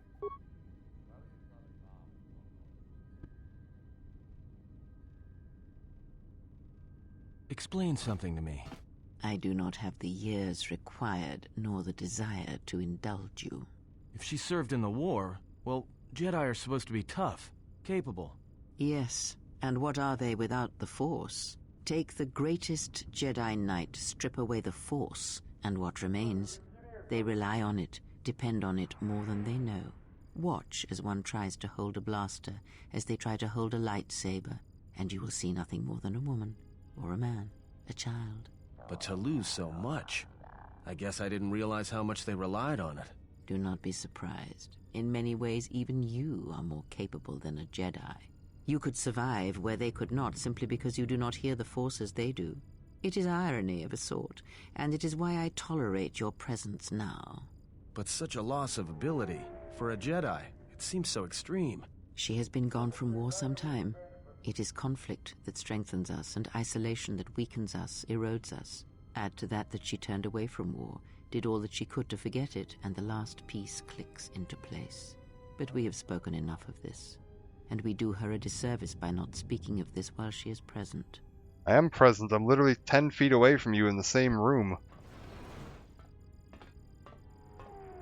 I've come to inform you that the Tilosian government has completed its inspection of what's left of the Paragus facility. It appears that the Harbinger had indeed been present, though it was gone when our ships arrived and was responsible for the station's destruction. Logs recovered from the facility's wreckage indicated that the miners perished as a result of sabotage, which began while you and your companions were either incapacitated or incarcerated. As such, you are to be released from house arrest. However, the Republic is sending its own ship. They have insisted that you remain on station for the duration of their search. Okay, so the Republic's sending a ship. Why? To further investigate the station's destruction and search for their missing ship, the Harbinger. Okay, how long am I waiting? The sojourn is already en route, likely not more than a few standard days. Feel free to use these quarters during your stay. Is the Ebon Hawk still impounded? The vessel's IND is complete. Please visit the TSF station and Entertainment Module 081 to complete the necessary paperwork at the front desk. The Ebon Hawk should be transferred from the impound docks by the time you're free to leave. Alright, what about my droid? Yeah. After filling out the paperwork, it'll be transferred with your ship along with your confiscated weapons and armor. Alright. Well, now what? We can't just stick around. We need to find a way off this station. Whether it's the Ebon Hawk or some other ship. We could hit Nar Shaddaa, maybe. If you've got people coming after you, it's where you go to get lost in the crowd. Okay, why do we need to leave? What do you think, Kreia? Let's get Kreia's input on this. It is difficult to say. I feel we came to Tilos for a reason, but we may have spent too much time here already. Even if the Harbinger was destroyed at Paragus, more Sith could already be on their way. Still, there is a chance we might learn of other Jedi here, on the planet's surface. Jedi who might help us restore your abilities, or sever the link between us. Well, what do you think? Stay or explore Tilos. We need a ship. Let's find the Ebon Hawk. Why don't we ask the Republic for help against the Sith? Yeah, why aren't we asking the Republic for help with this? The Republic? They can't even properly fund and manage a space station, let alone fight an enemy as cunning and ruthless as the Sith. Even if somebody believed us, the Republic won't be any help. Believe me, I know. Only the Jedi threw the Sith back last time around. He may be right, but whatever we do, we should move quickly. Alright. We're back in control. Subs here, I always screw Zerka over as much as possible, as one should. Unless you're going Sith, which I also did want to say, playing this game Darkside is substantially more interesting than playing KOTOR 1 Darkside, and has some very fun rewards. One of the notable things you'll see is that on the main menu, every time you boot the game up, there's going to be a Sith Lord standing on the kind of left side of the screen. It starts out being the guy we saw on the Harbinger, and progresses through a couple of the other Sith Lords we're going to meet in the game as you play through the story. And if you play through full Darkside and pick your classes, so that you are picking the Sith Lord class, once you've completely maxed out your light side, dark side meter here, all the way down to the bottom of the dark side, and pick Sith Lord as your advanced class, it will show your character on the loading screen. So when you first boot the game up and you're on the main menu, it will be you standing there next to the title, which is a really cool little touch. I think right now, yeah, we don't really have anything. They took everything from me except for this sonic imprint sensor and this comm link. So we gotta go and see what we can do around the station here. We're in the apartment on the right. Let's see if we got anybody else around here. Am I free to just break into all these other buildings and loot everything? Does this make me a bad person? Oh, apparently that's locked. Alright. Apartment block C. Look around a little. Sure, this here. Okay, apartment block B. Let's see what we can find out. Apparently that lock is impossible to pick. Can I punch my way through the door? Or apparently kick my way through the door. Come on, you can do it. Oh my god, I actually can.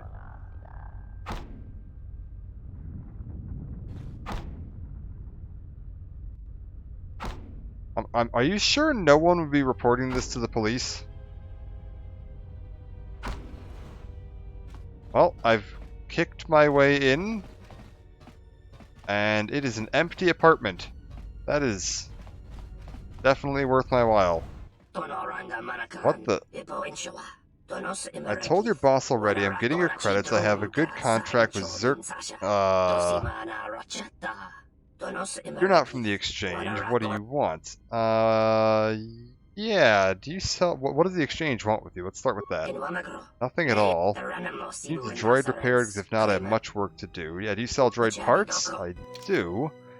Oh my lord, does he ever. He sells all of the droid parts. Now, granted, they took all my, stuff. I do have some credits here, but at the moment I don't actually have a droid or, anything to trade or barter with right now. Droid Molten Cannon, 60 fire damage. Oh my god. Targets below level 7. Get hit with a horror 100% for 3 seconds. That's actually really nuts. Holy shit. Alright, I don't need anything else there. I don't suppose you've got anything going on? Oppo Chano? Oh, a workbench. Alright, well when we get some gear back, we know where to find a workbench. Apartments are always, power's always cooler on the dark side. That's true. Although, just to point out too, you can absolutely use any powers you want in this game. Like, if I go down to my powers list, you can pick dark side powers on a light side character. The only difference is this adjustment here. I'm trying to see if I have any light side specific powers that, light side power. Adjustment of -4. So because I'm a light side character, normally this would cost 25 force points to cast.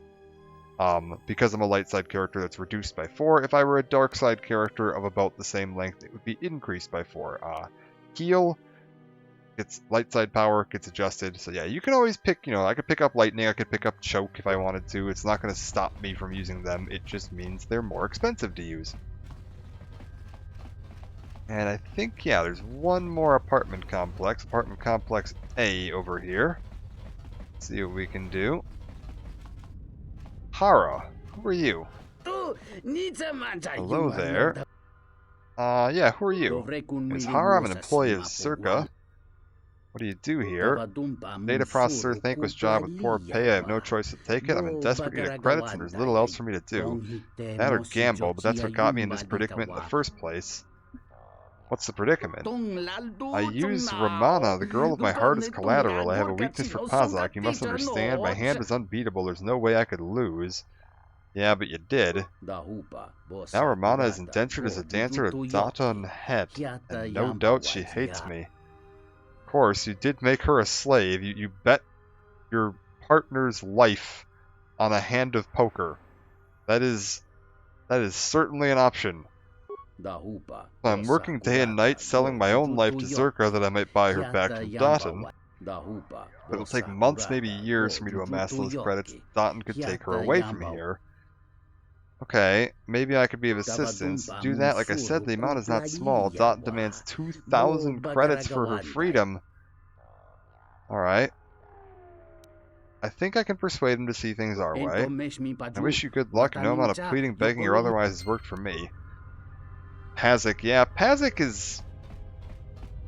I think they improved it a little bit in this one. In the first game, it was not very good, because the AI cheated, like, absolutely horrendously. So, it wasn't a very fun game to play. I want to say they improved that in KOTOR 2. I don't remember it being as awful. What is this? Dyson Shah Initiate Armor? That... Hey! What are you doing in my apartment? Robbing you. Just looking around. Looked like you were doing more than just looking. I'll be going. Yeah, you will. Now get out of here before I get the TSF to throw you in jail. Alright, I'm on my way, don't worry. Apparently that didn't actually gain me any dark side points. Neat. Meanwhile, let's just wear his own clothes out of his room. Max dex bonus of +4. What is my dex? +3? Alright. Ooh. This is a very nice robe. And now he'll just watch me break into his neighbor's house and not say anything. Flex heavy armor. I don't think I have anybody that can wear heavy armor. Yeah. Max dex +3. That's actually quite good still. These are some really good armors. My god. They look very cool too. I like that in KOTOR 2 you get the like half cape robe thing going on here. They're very cool looking. I'd actually completely forgotten about that, and then I was watching someone that was streaming this the other day when we finished KOTOR 1. And I thought that they'd modded this in. Okay, what have we got here? It's a lotion, Zerka core. Can I not? The war has really inflated prices. Okay, I can open this door. Let's... Medical supplies okay, let's take a look at our quest right now. Dot and Het, Pazak game, arrested, Ebon Hawk's IND, Zerka calling, the caller, and False Batu, a bonus mission. Might be worth trying to find out who hired him and why.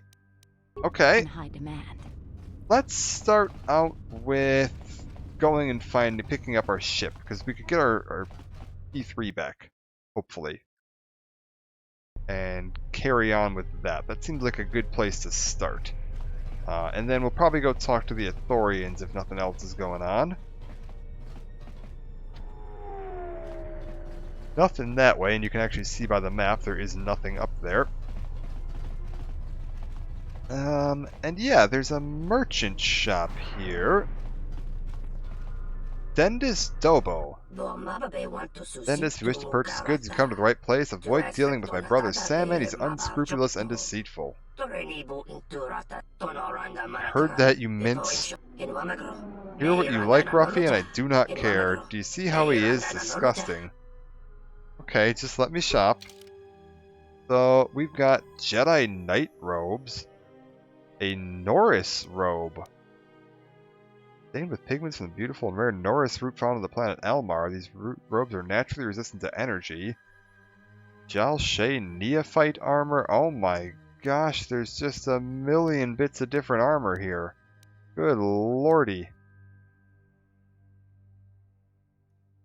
And Pazik cards and weapon upgrades. This guy's got everything. Well, if we need any robes or armor, we know where to go. Regenerate force points 1. That's actually quite good. This is something I mentioned too in KOTOR 1. In KOTOR 1, there were a lot of force powers that would say requires robes or cannot be used with armor. In KOTOR 2, they added in like Jedi armor that adds in this little line here, does not restrict use of force powers, so you can actually wear armor and still regain all of your force abilities. Like this one here, this is the one I'm wearing right now. The Initiate armor does not restrict use of force powers, so I can still get an actual bit of, decent armor and still have full access to all of my force powers, which is really, really nice because Jedi are pretty much always going to be melee combatants, and not having access to armor is rough. So this gives you some options for dealing with that.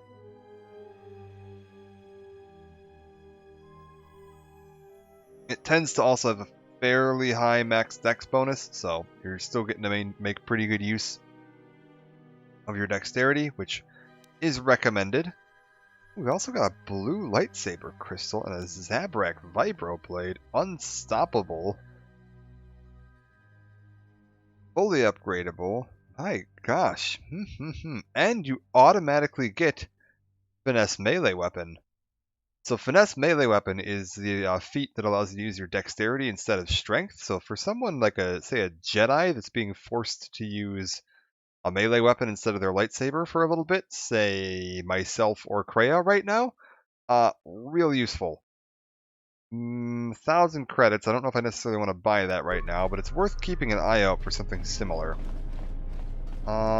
Samhan made the right decision coming to me instead of my brother. He has not quite grasped the ebb and flow of being a merchant. Nonsense, I simply have principles. That's what I was referring to. Alright, let me shop.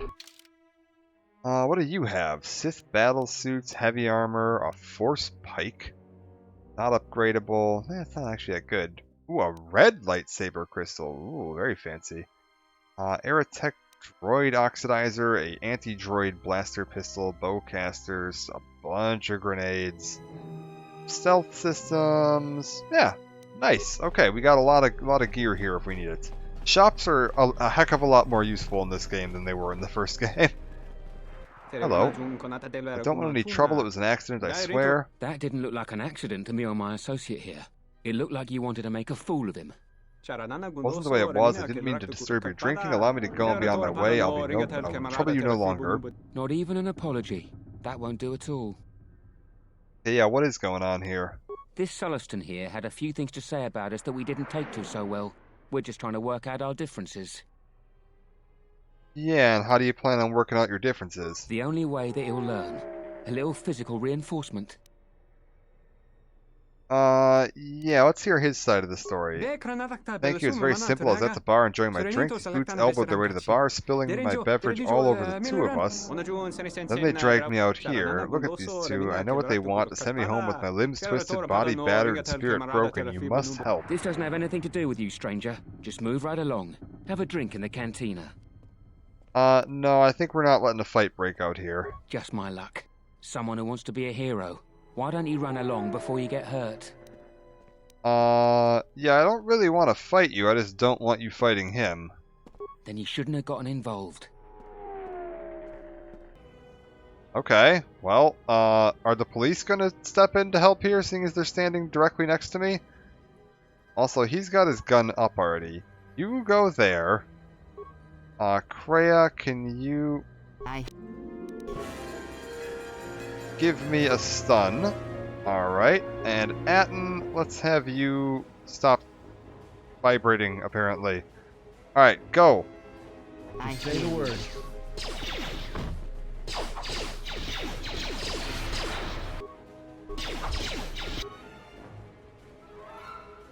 Are we good here? Yeah, there we go. Okay, everybody's off their feet.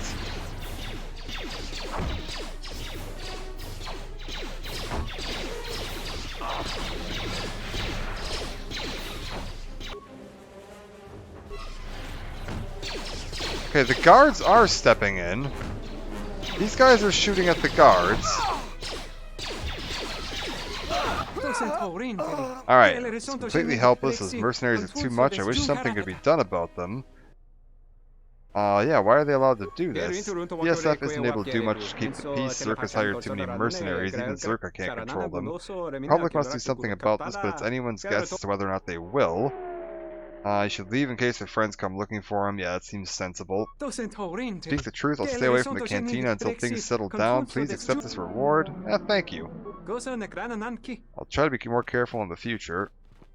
I'm not going to be turning down rewards, I don't think. I'm not necessarily going for that much of a light side playthrough. Oh, hello.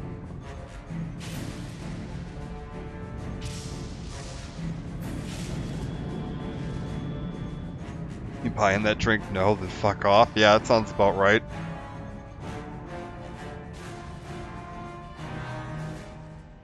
Also, one badly damaged destroyer here.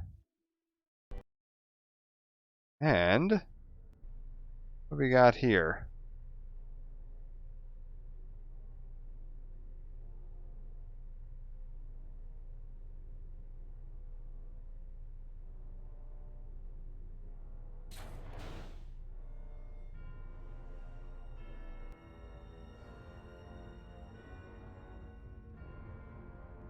I have felt it too, my lord. A disturbance in the Force.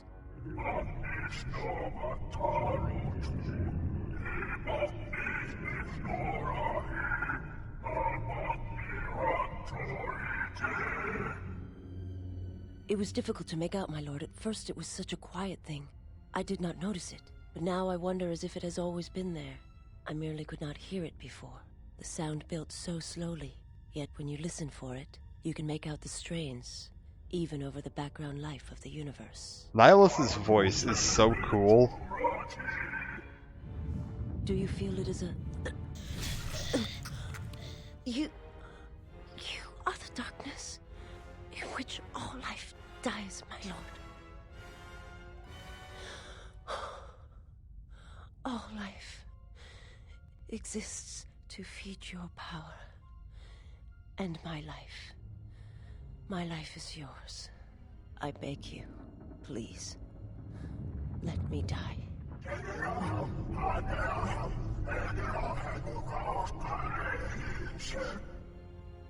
Yes, this disturbance echoes through the Force.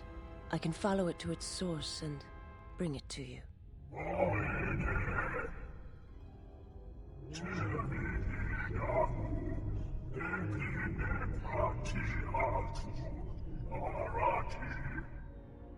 I will leave at once, my lord.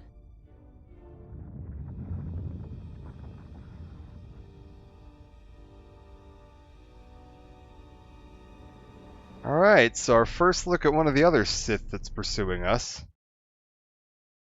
Yeah, Nihilus is awesome. His character design is really top notch. Honestly, like, all of the character designs in this game, especially the enemies, are just absolutely top notch. Super, super well done. Really interesting designs. I'm actually thinking I might, if you play SWTOR, you can buy Nihilus's mask as a cosmetic item, and I'm kinda tempted to buy it for my Sith Sorcerer, because that mask is real neat.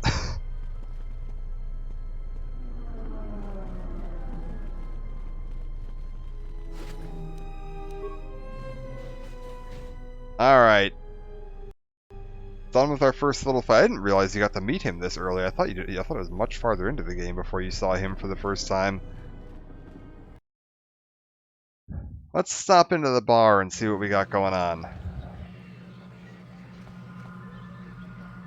Race Master? Can I go pod racing here? The second you walked in here, it's quite obvious you're a swoop racer. You're a good one, too. I could have brought you to Citadel Station, but challenged our track records. Yeah, I want to race. 100 credit entry fee. Persuade, there'll be more than enough wagering to cover that. You're probably right, I'll let you race for free, but you better come through for me. You got it, buddy.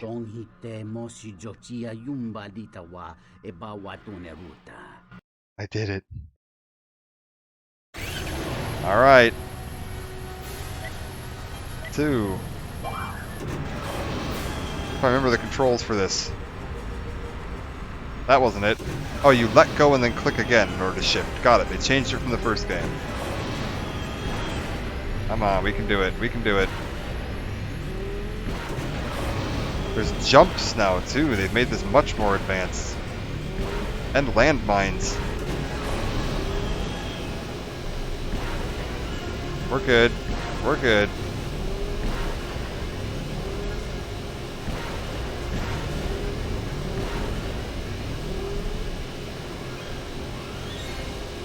Oh, that's annoying. Alright.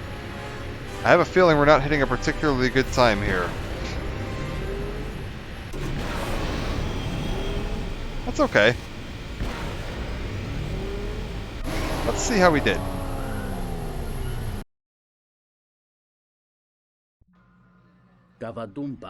Reasonable time, not spectacular. Respectable race time, 52.58. You didn't place first. Yeah, what are the track records? 41.27. Alright, let's try it again.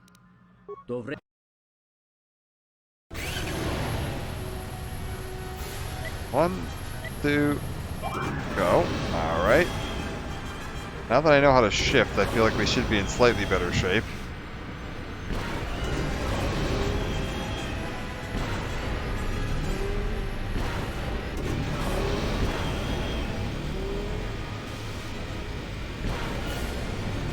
Come on, keep it moving. We're good.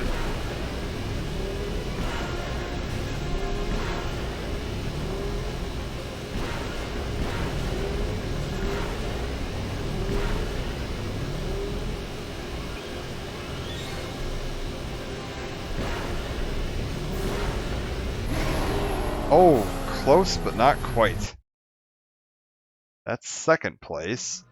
Quite an impressive feat. You beat your new track record, yes. Track records 41.27. Yeah, okay, no. Let's do it. I am getting this. We are gonna win this. 1, 2.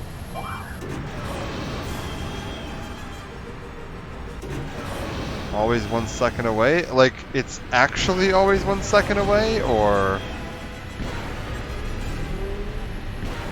Because I thought it didn't change there.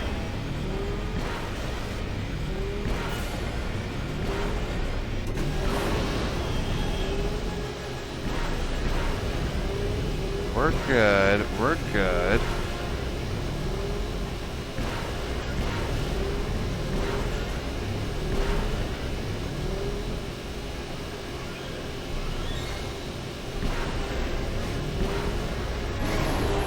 Oh, you gotta be kidding me. I was 0.09 seconds off. Oh my god. Yeah, that's fine. No, I can do this. 0.09 seconds. 2. Unbelievable.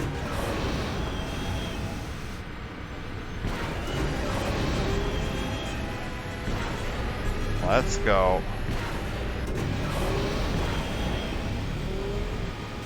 I missed that. That's probably going to cost me the race. And I missed that one. Alright, well, we definitely lost the race this time.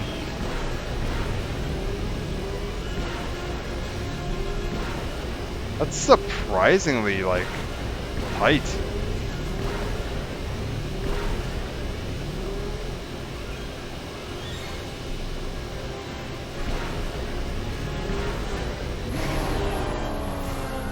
Yeah, we can do this. We can do this. I'm just gonna blow all my money on pod racing real quick. Don't mind me.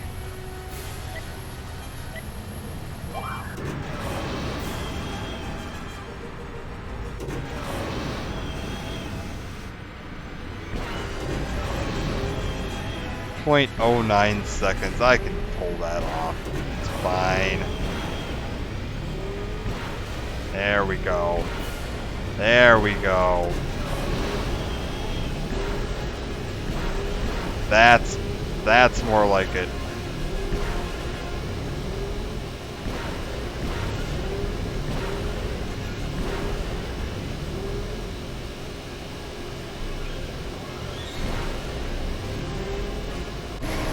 Got it. All right. Ooh, boy. Congratulations, a swoop champion at Citadel Station with a time of 40:42. What's my prize? Prize for achieving the best time is 500 credits. I think that's what I just spent. Alright, I'll be going. I think I just broke even on that. Good lord. Hello. Ah, so you must be the Jedi everyone's been whispering about. No more trouble with the TSF, I hope? And last game they gave out like 2,000 credit prize pools. What a rip. No more trouble? Yeah, no. Can I help you? Perhaps you don't know who I am? No, can't say that I do. You haven't been on Citadel Station long, have you? Let me introduce myself. I'm Benok, the man in charge of Lopak Slusk's protection. You do know who Lopak Slusk is, don't you? The two gentlemen with me Lopak are Slusk. Matu Is he related to Glup Shido? Slusk's finest men, other than me, of course. Oh, leave the woman alone, Benok. I bet she'd come out on top if you fought. Now, Luxa, I meant no disrespect. You're probably Slusk's strongest woman. It's your skin, Benok. Just warning you, Slusk could easily replace you. Yeah, I'm not really looking for trouble right now, to be honest. I was just kind of passing through. And I doubt you could cause any. Trading jabs with Luxa is hardly the entertainment I was looking for. Let's go.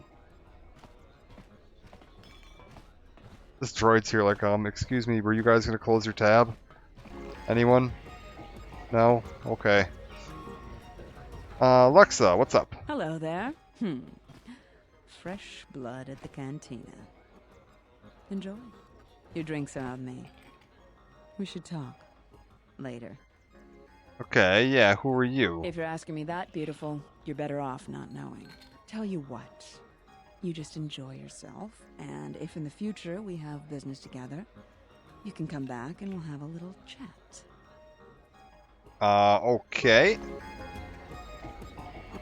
Fair. Can I get a drink? Welcome to the Entertainment Module 081 Cantina. How can I assist you? I would like a round of drinks on her tab, please. What sort of entertainment do you have here? We feature Citadel Station's most talented all-Bith band around the clock, as well as live Twi'lek dancers. You won't find any holograms here. Casual Pazak players should be able to find a friendly match in the game room. Or, if you're a bit more seasoned, we have daily tournaments with some of the best players in the Outer Rim. Cards too slow for you? Try your hand at Citadel Station's swoop track and see if you can challenge the all-time records. Last but not least, we feature only the finest cuisine and beverages from Ryloth to Coruscant. Alright, sounds good. Cards, drinks, music, dancing, and racing. Sounds fun. Speaking of cards. Hey there! Care for a game of Pazak? Sure, do you have any cards I could buy? Oh, this is new. Yeah, so they changed something with how Pazak works. In the previous one, you had your standard, like, add to your value, subtract from your value, or pick. In this one, they've added in flip cards. So you have 3 and 6, 2 and 4, and 1 and 5. And these are cards that let you pick which value you want to play them as. Oh, it changes the sign of all your 3s and 6s in play. So if you could build a deck exclusively around using just 3 and 6s, and then flip the value of all of them when you want to. I've never been very good at figuring out a particularly effective way to use these. I tend to find the standard plus or minus 3 is usually pretty darn useful. Plus or minus 2 tends to be pretty good. We'll get a plus or minus 4. And give me a plus or minus 1. That's fine. Hey there. Let's play. Let's play for fun. So let's test my deck, because we haven't played Pazek yet in this game. So I'd like to see how my deck performs. Let's go like this. Looks good. So 8. Yeah, we'll end turn. The goal here is you want to get 220 without going over. You can keep going as long as you want to, and you can each turn play up to 1 card to modify your hand to try to get it to as close to 20 as possible without going over. When you stand, that is it. I think on this I will go ahead and flip to their turn. Deal me 1 more, and plus 2. Lock myself in at 20. I win. Go ahead and keep flipping back and forth. A 5. I'll stand on a 5. We'll go ahead and drop me to a 19 and stand. He managed to hit a 20, or she managed to hit a 20, so we're good there. Tied 1 match to 1. First person to 3 wins. A 19. Go ahead and lock a 20 in. Also got a 20. Not looking so hot. She still has 3 cards left. I've only got 1. Lock in a 20. Alright, it looks like the computer may still be cheating just a tiny bit here. Stand on a 19, and they dealt her a 20.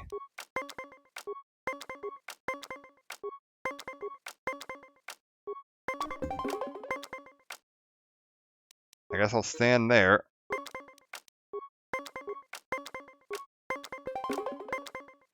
Locking in on a 19. Alright, I win. We're tied up.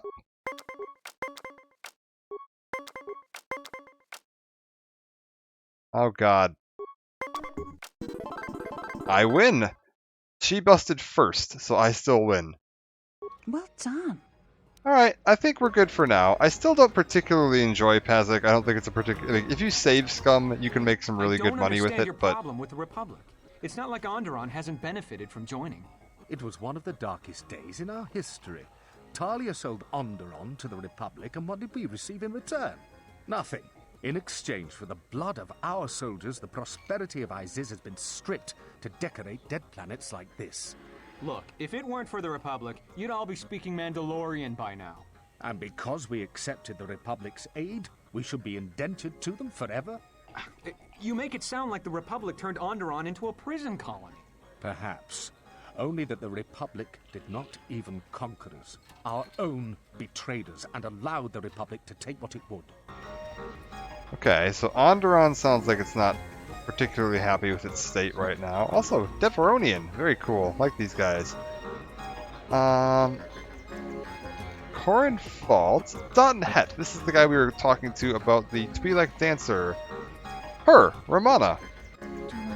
Don't talk about me while I'm working. I get paid to dance, not talk. Let's see if we can talk to him. Wonderful sight, isn't it? The best of my dancers and the best I've seen in many years. Who are you? .net, entrepreneurial businessman, dealing odds and ends, stuff the Zerka and the Dabo brothers have no interest in. Yeah, can I look at your inventory? Nothing quite so plebeian as that. I believe Salmon and Dead as Dabo would be more than willing to do business with you. Alright, I'm here on behalf of Hera. Must be about Romana then. Fine, give me your proposal. Give me the girl or I kill you. That's certainly one option. Is there something you want in exchange? Inanimate possessions, inanimate objects, they bring me little joy, but to see the beauty of dance is a rare treat. Credits if it must be, the currency of the Republic is such a mundane way for businessmen to arrange their deals. If that is the only way, I would accept no less than 2,000 credits. How about you wager her on a game of Pazek? Yeah, I'll tell you what. I'll be going. We'll save Scum for that. Let's see if we can win her back in a girl of Pazek. Lunch on some crackers and watch some horny jail corner. be fair, that's Zan's horny jail. I don't entirely know what I missed before you all got here. Let's see. Like to buy the dancing girl. Yes. Wait, did something happen here? I don't think I missed anything.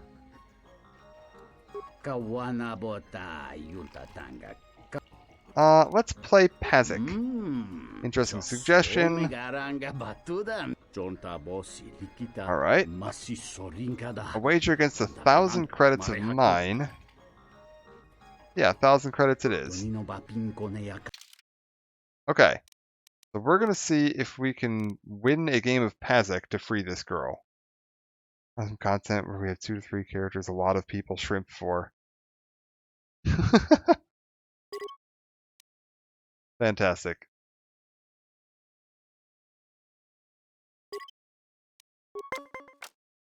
Oh, well, this is interesting.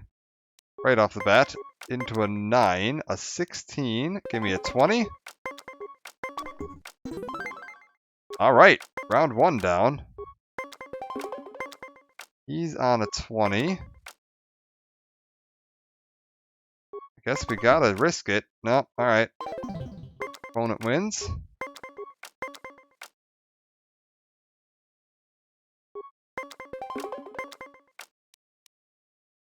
Tie it up.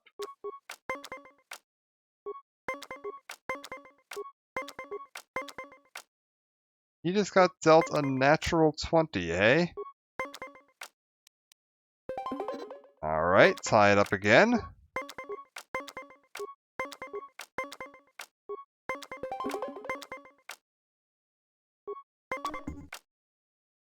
Alright, down 2.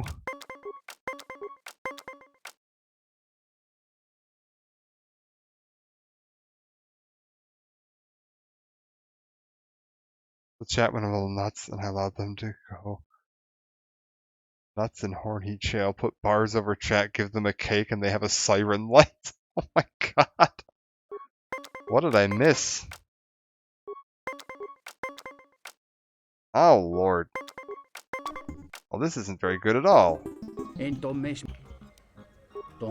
Alright, hold up. We're gonna try this like 2 or 3 times and see if we can win this. Yeah, sounds good. Let's go for a game of Pazik, yes. I'm not sure if you can do this. That's the thing. This might be rigged.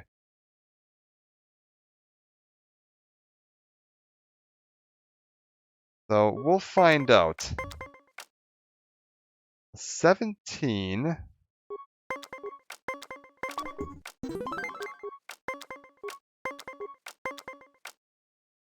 Because there were definitely some implications that when he won her originally, it was rigged. So we'll find out whether or not this is actually doable. Nothing I can do there. Hacks in my KOTOR too. Hacks in Pazik is just the name of the game.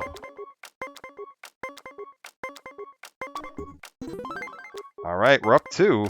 It's looking like maybe it isn't rigged. KOTOR 1, oh my god, the computer cheated so bad in that. It was just unbelievable. Oh, 18.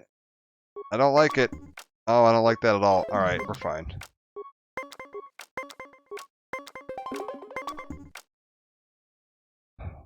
Do I try a -2 to see if I get dealt a 1? That feels unlikely. Just take the loss.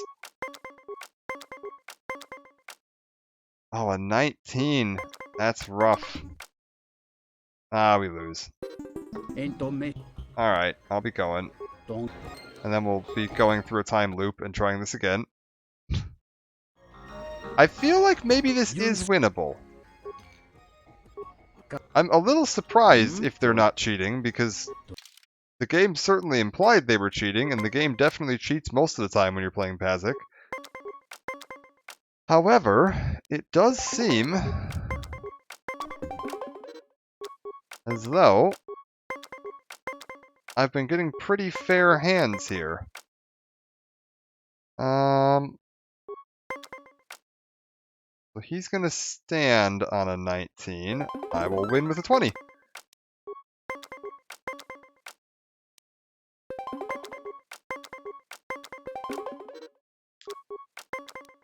All right.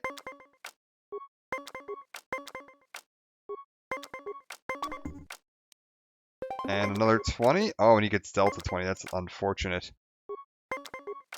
Rigging Raya and beep booping is oddly pleasant. Yeah, it's very nice. I think they actually reused most of these sound effects in Mass Effect 1 on the little slot machine, the Quasar.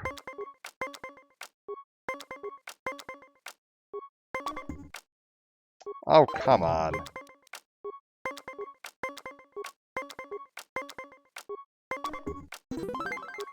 Okay.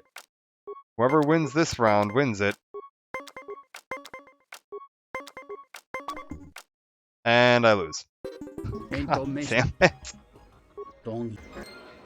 Okay, no, this is definitely winnable. The computer's definitely not cheating.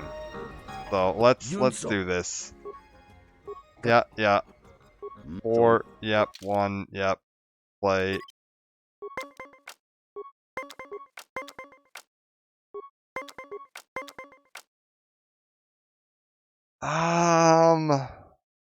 We've got a -4. -2 for a perfect 20, yeah. And he gets Delta perfect 20. That's unfortunate. 18, we got a -4. And we lose. Forfeit the game. Alright. No. Hold up. Wasn't inside and watch her doing rigging. Yunso.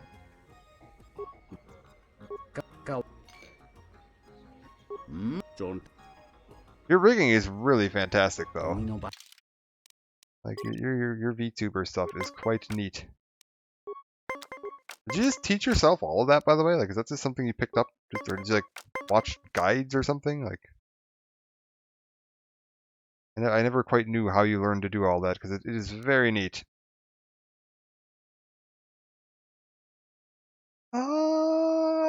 I guess we'll tie this round.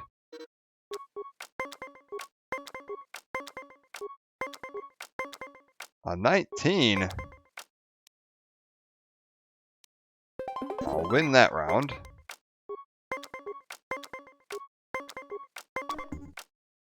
And nothing I can do there. Alright, lost that one. Got Delta 21, which is unfortunate. If only we were playing blackjack. Give me a 20. Alright, tied it up.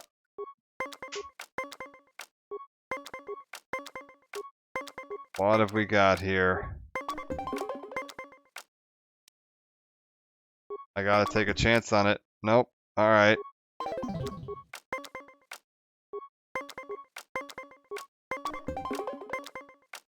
An 18. Alright, I'll win with a 19.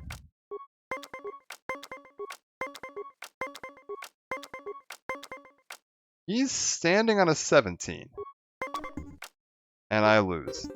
That is such fucking horseshit. I'm starting to think maybe I'm wrong. And maybe the computer's just slightly less obvious with its cheating this game. Like the first game, it just always won. Like you just never ever had a chance of winning these. But I'm starting to think that potentially the computer's just being a slight bit less obvious about how it cheats. Yeah, lock me in at a 20.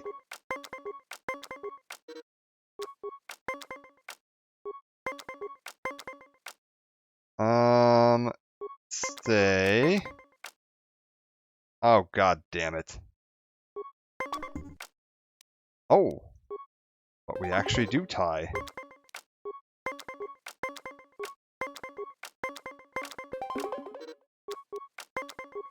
Nobody's actually won. It's been 3 tie rounds in a row. Ah, this sucks. Oh. 4 tie rounds in a row.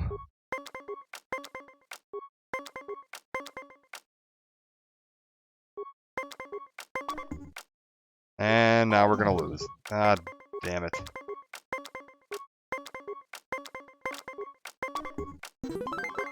Alright, tied it up. Yeah, Raya streaming Fox's partner in Fox. I'm doing models for, so I'm doing Fun Physics stream tomorrow with their models. Very neat. Yeah, nope, that's a loss.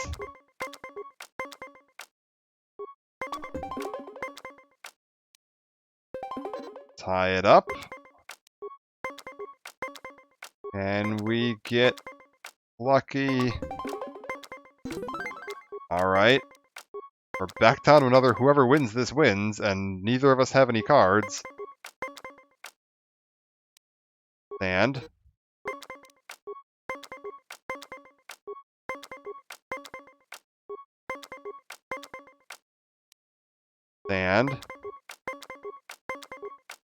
oh god damn it. I can't tell if it's cheating or not. Or if I've just been like incredibly unlucky. Oh, this is frustrating.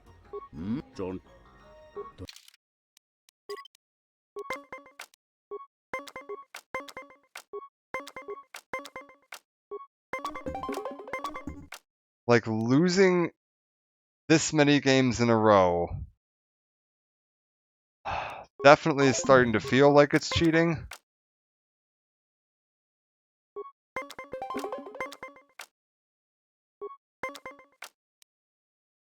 But I mean, if, like KOTOR 1, when it was cheating, holy crap! Like it was like unbelievable. Like, you see how every game now has come down to the wire, where it's like whoever's down the last game, whoever wins. No, in KOTOR 1, they just won every game. There was no like, it always dealt them perfect 20s. It was so fucking stupid.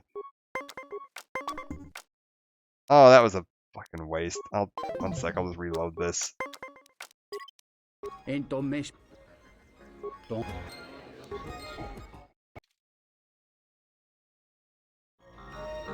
Yeah, I do.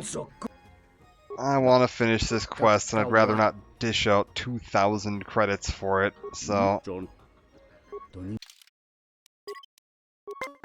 And there's no leveling up your Pazak skill. No, we'll just do this. Oh, alright. Tie game. He's locked in at a 19. I've got 1 win. 16. Lock me in at a 19. Alright.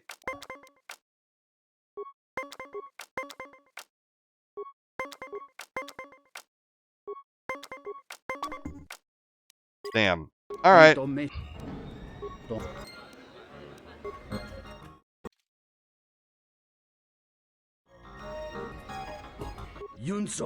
I wish there was a way that I could just look up if this guy is cheating or not, because, like, good god, this is such a fucking tedious waste of time. But it doesn't feel like this game's cheating. That or they got much better at it.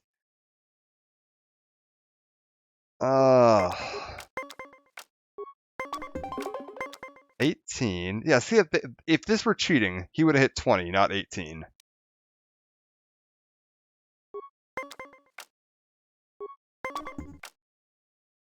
I went a 9. I went from a fucking 12 to a fucking 21. Whatever, we gotta try it. You can only deal 1 card per hand, too, so I can't, like, knock myself to a 20 like that. I've just gotta, yep, nope, forfeit the game. That's a waste. Alright, try it again. Reload.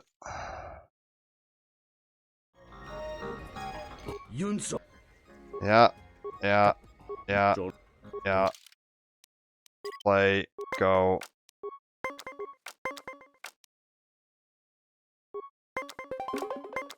$20, alright, I'm at a 12, alright, and I just got dealt a perfect 20 myself. If the computer was cheating, it wouldn't be doing that, which is like, yeah, either they've gotten much better at cheating, so they don't just, like, obviously let you know that they're screwing you on this,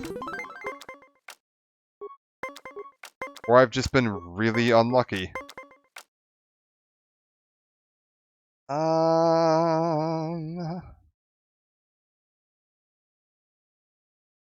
15, hey?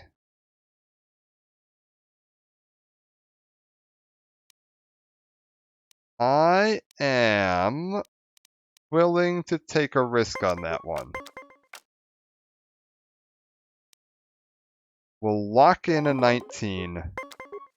Oh my god, really? Alright.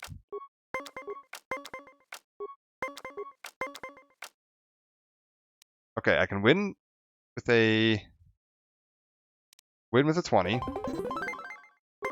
I've still got 2 cards left. I'm up by 2. I just need to win 1 more.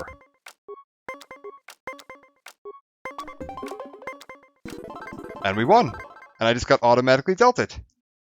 What do you know? It's Triple Triad a long time ago. Triple Triad. Yeah, is... Well played. It's a good set of games, though perhaps not enough to make up for losing Romana, but I'll keep to my word. Sad to see her go, but it's true. Always best to avoid becoming attached to anything in my line of work. Our business is complicated. I ask you to part from here now. That's it to call upon me if you should have a further exchange. Your period of servitude to me is finished. Your ownership is transferred to this human.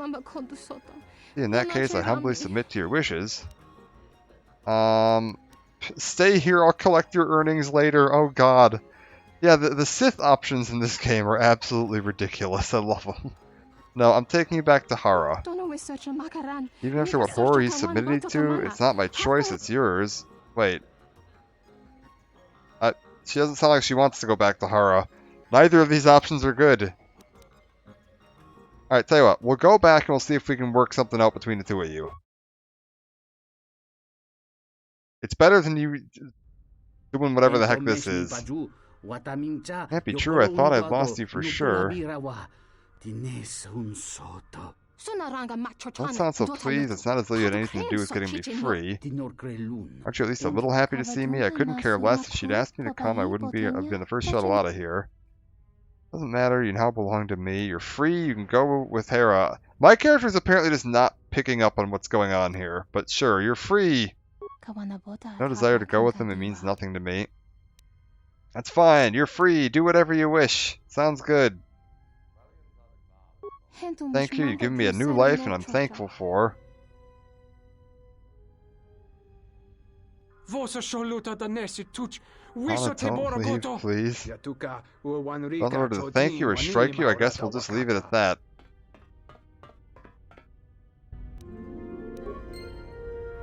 Oh my gosh, he was a ghost the whole time. Okay. Lamara floofy models, yes.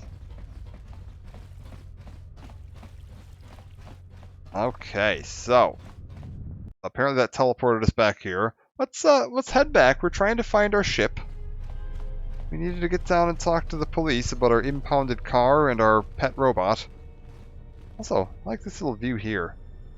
All these little security droids flying around. This is another thing they changed. You can actually look up and down a little bit more in this game. And I think, yeah, there's still a slight bit of first person you can go into. It's just not very much. The shops probably don't have anything. Let's see what we got going on in the cantina. We finished that. Is there anybody else here worth talking to? Telosian, Twi'lek Dancer, Corin Fault. Is there something I can do for you? Yeah, who are you? What can you tell me about Zerka? What's there to say? We're the only corporation with a branch on Citadel Station. Getting in early, as they say. If this whole Tilos thing pans out, we could be in a great position.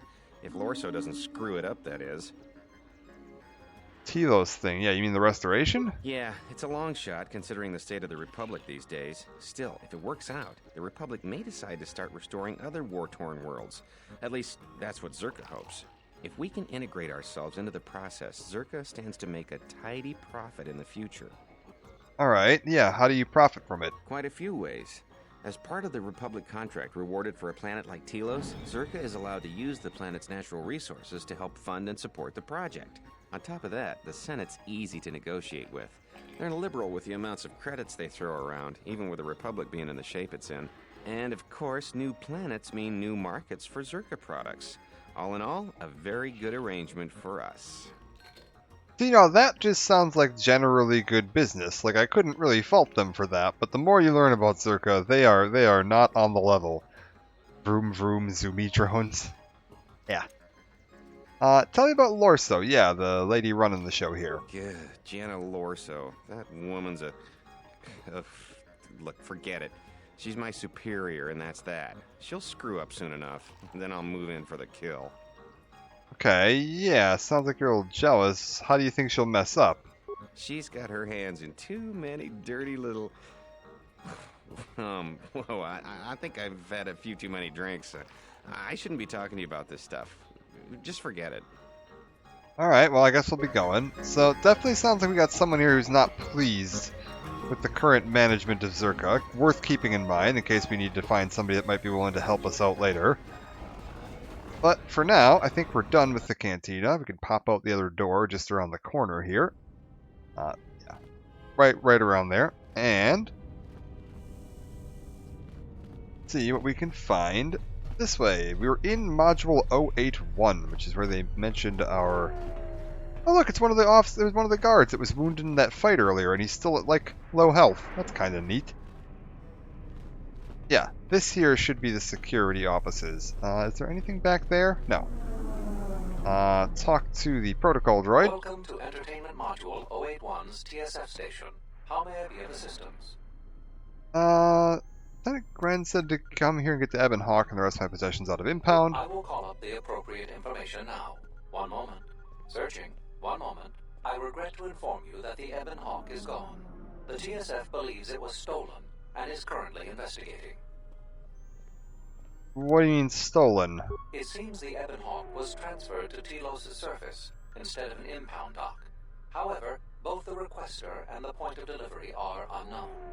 In addition, the vessel is not showing up at any government-sanctioned landing site. I would conjecture that it has been stolen, and the TSF records have been illegally accessed and modified. I knew it! That stupid T3 unit stole our ship. It's probably joyriding through the system right now, laughing at us, laughing at me. That is unlikely. While your utility droid is not accounted for, numerous satellites track all incoming and outgoing vessels. There is no record of the Ebon Hawk leaving the system. Wait, you're saying the ship's actually somewhere on Tilos' surface? I don't understand. Tilos' atmosphere is highly corrosive outside the shielded restoration zones. Where else could someone land safely? I'm sorry. I'm afraid that's all the information I have for you. Of course, the quarters in Residential Module 082 will remain yours until the situation is resolved. Okay, so you allowed an assassin to dress up as one of your guards, break into prison, and nearly kill me, and now my impounded ship has been stolen out of your docks. I feel like you all aren't doing a very good job at your, job. Is there anything in the system about our ship? Can I get my possessions back at least? Yeah. Fortunately, your possessions were kept in the armory and were uncompromised. I will open the door for you so that you may retrieve them. You will find them in the security lockers. Alright, so what do I do now?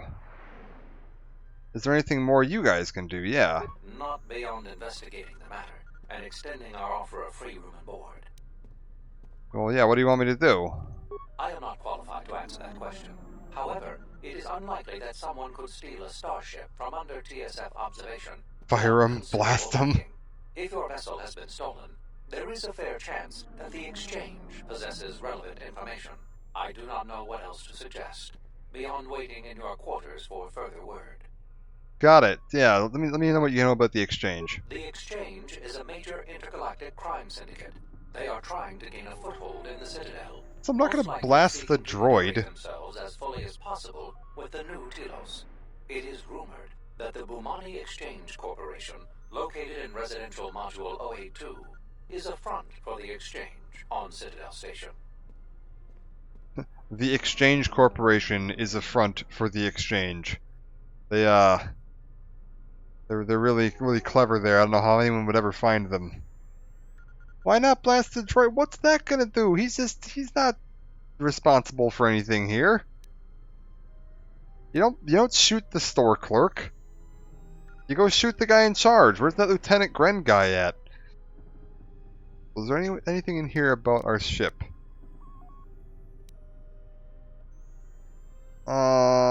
Yeah, I guess I'll be going. Let's go grab all of our stuff. I'm assuming we just loot all these lockers? Am I just, like, clear to take all of this? Oh. Oh no. Oh no. Oh, it's all my stuff. Oh god. Alright, now we gotta figure out what the hell we want to put on ourselves, because now we got a million stupid things. Oh, dexterity +1. That actually sounds really, really useful. I'll take that. And how about... yeah, this survey gear. And... ooh, dexterity +2. Very good. And we got what? Mandalorian melee shield. Ooh, and my armband. Yes. Like that. A reflex package. Very good. And then, I think right now we're using pistols, right? Is there a way to filter this by, no? Arcanian Heavy. 2 to 11, attack modifier +1. Yeah, let's go with the Arcanian Heavy pistol. Oh, 2 to 16. Oh, that's a rifle. Okay. 2 to 11. And how about a 1 to 8?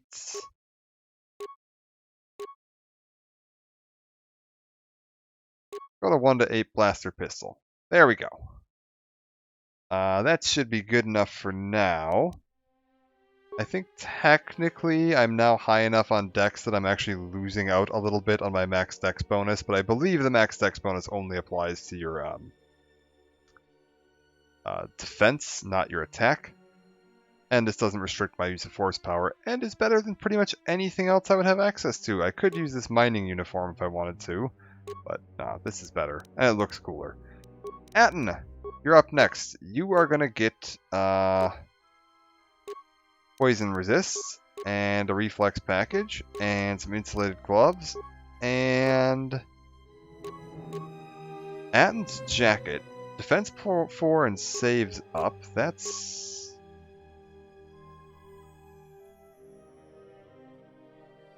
what's his dex? Okay, hold up. His dex is naturally +4. So if we put him in his jacket, he's getting a +8. If we put him in this, he's getting a +9. Transmog the real endgame. It is. It's too bad there's not like actual transmog in this game. You actually you have to equip the items that you want to wear. I mean, all saves +2 though. We gotta go with that. That is still technically better than anything else I've got. Safety harness. Give him the fortitude and the con +1. What's Atten's feats looking like? He was 2 dual wielding. Then we'll give him the other pistols for now, right? Like blaster pistol and a mining laser. Looking good. And Kreia. You get the mining uniform. And whatever else we have laying around. We're definitely not just giving her the bottom of the barrel here. Only the best for dear Kreia. Fortitude saves, yeah, that sounds good. And then she wants a melee weapon, I think.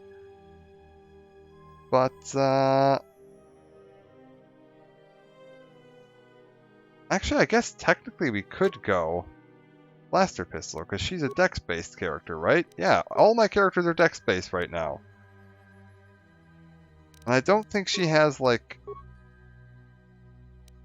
melee weapon. Oh, she does have finesse melee weapons. Well, that's phenomenal then.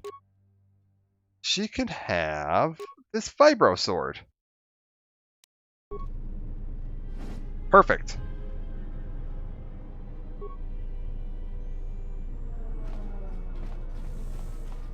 We're all set with that. Unfortunately, yeah, missing my ship. Slight problem. Where does this take me? Bada bing, bada boom, indeed. I think is what is this? The port? Did we make it down to the port? I don't even know where we are now. Hello, traveler? I hear the refugee problem on Nar Shaddaa is getting out of hand. I met someone who managed to escape. He didn't even want to talk about it. Nothing really down here. Alright. Yeah, this is all the docks. Okay, so I don't have any reason to be down here at the moment. Transit shuttle bay. That's fine. Old mysterious lady with you. Yeah! She's... Yes? She's lovely. What is it? I hear you.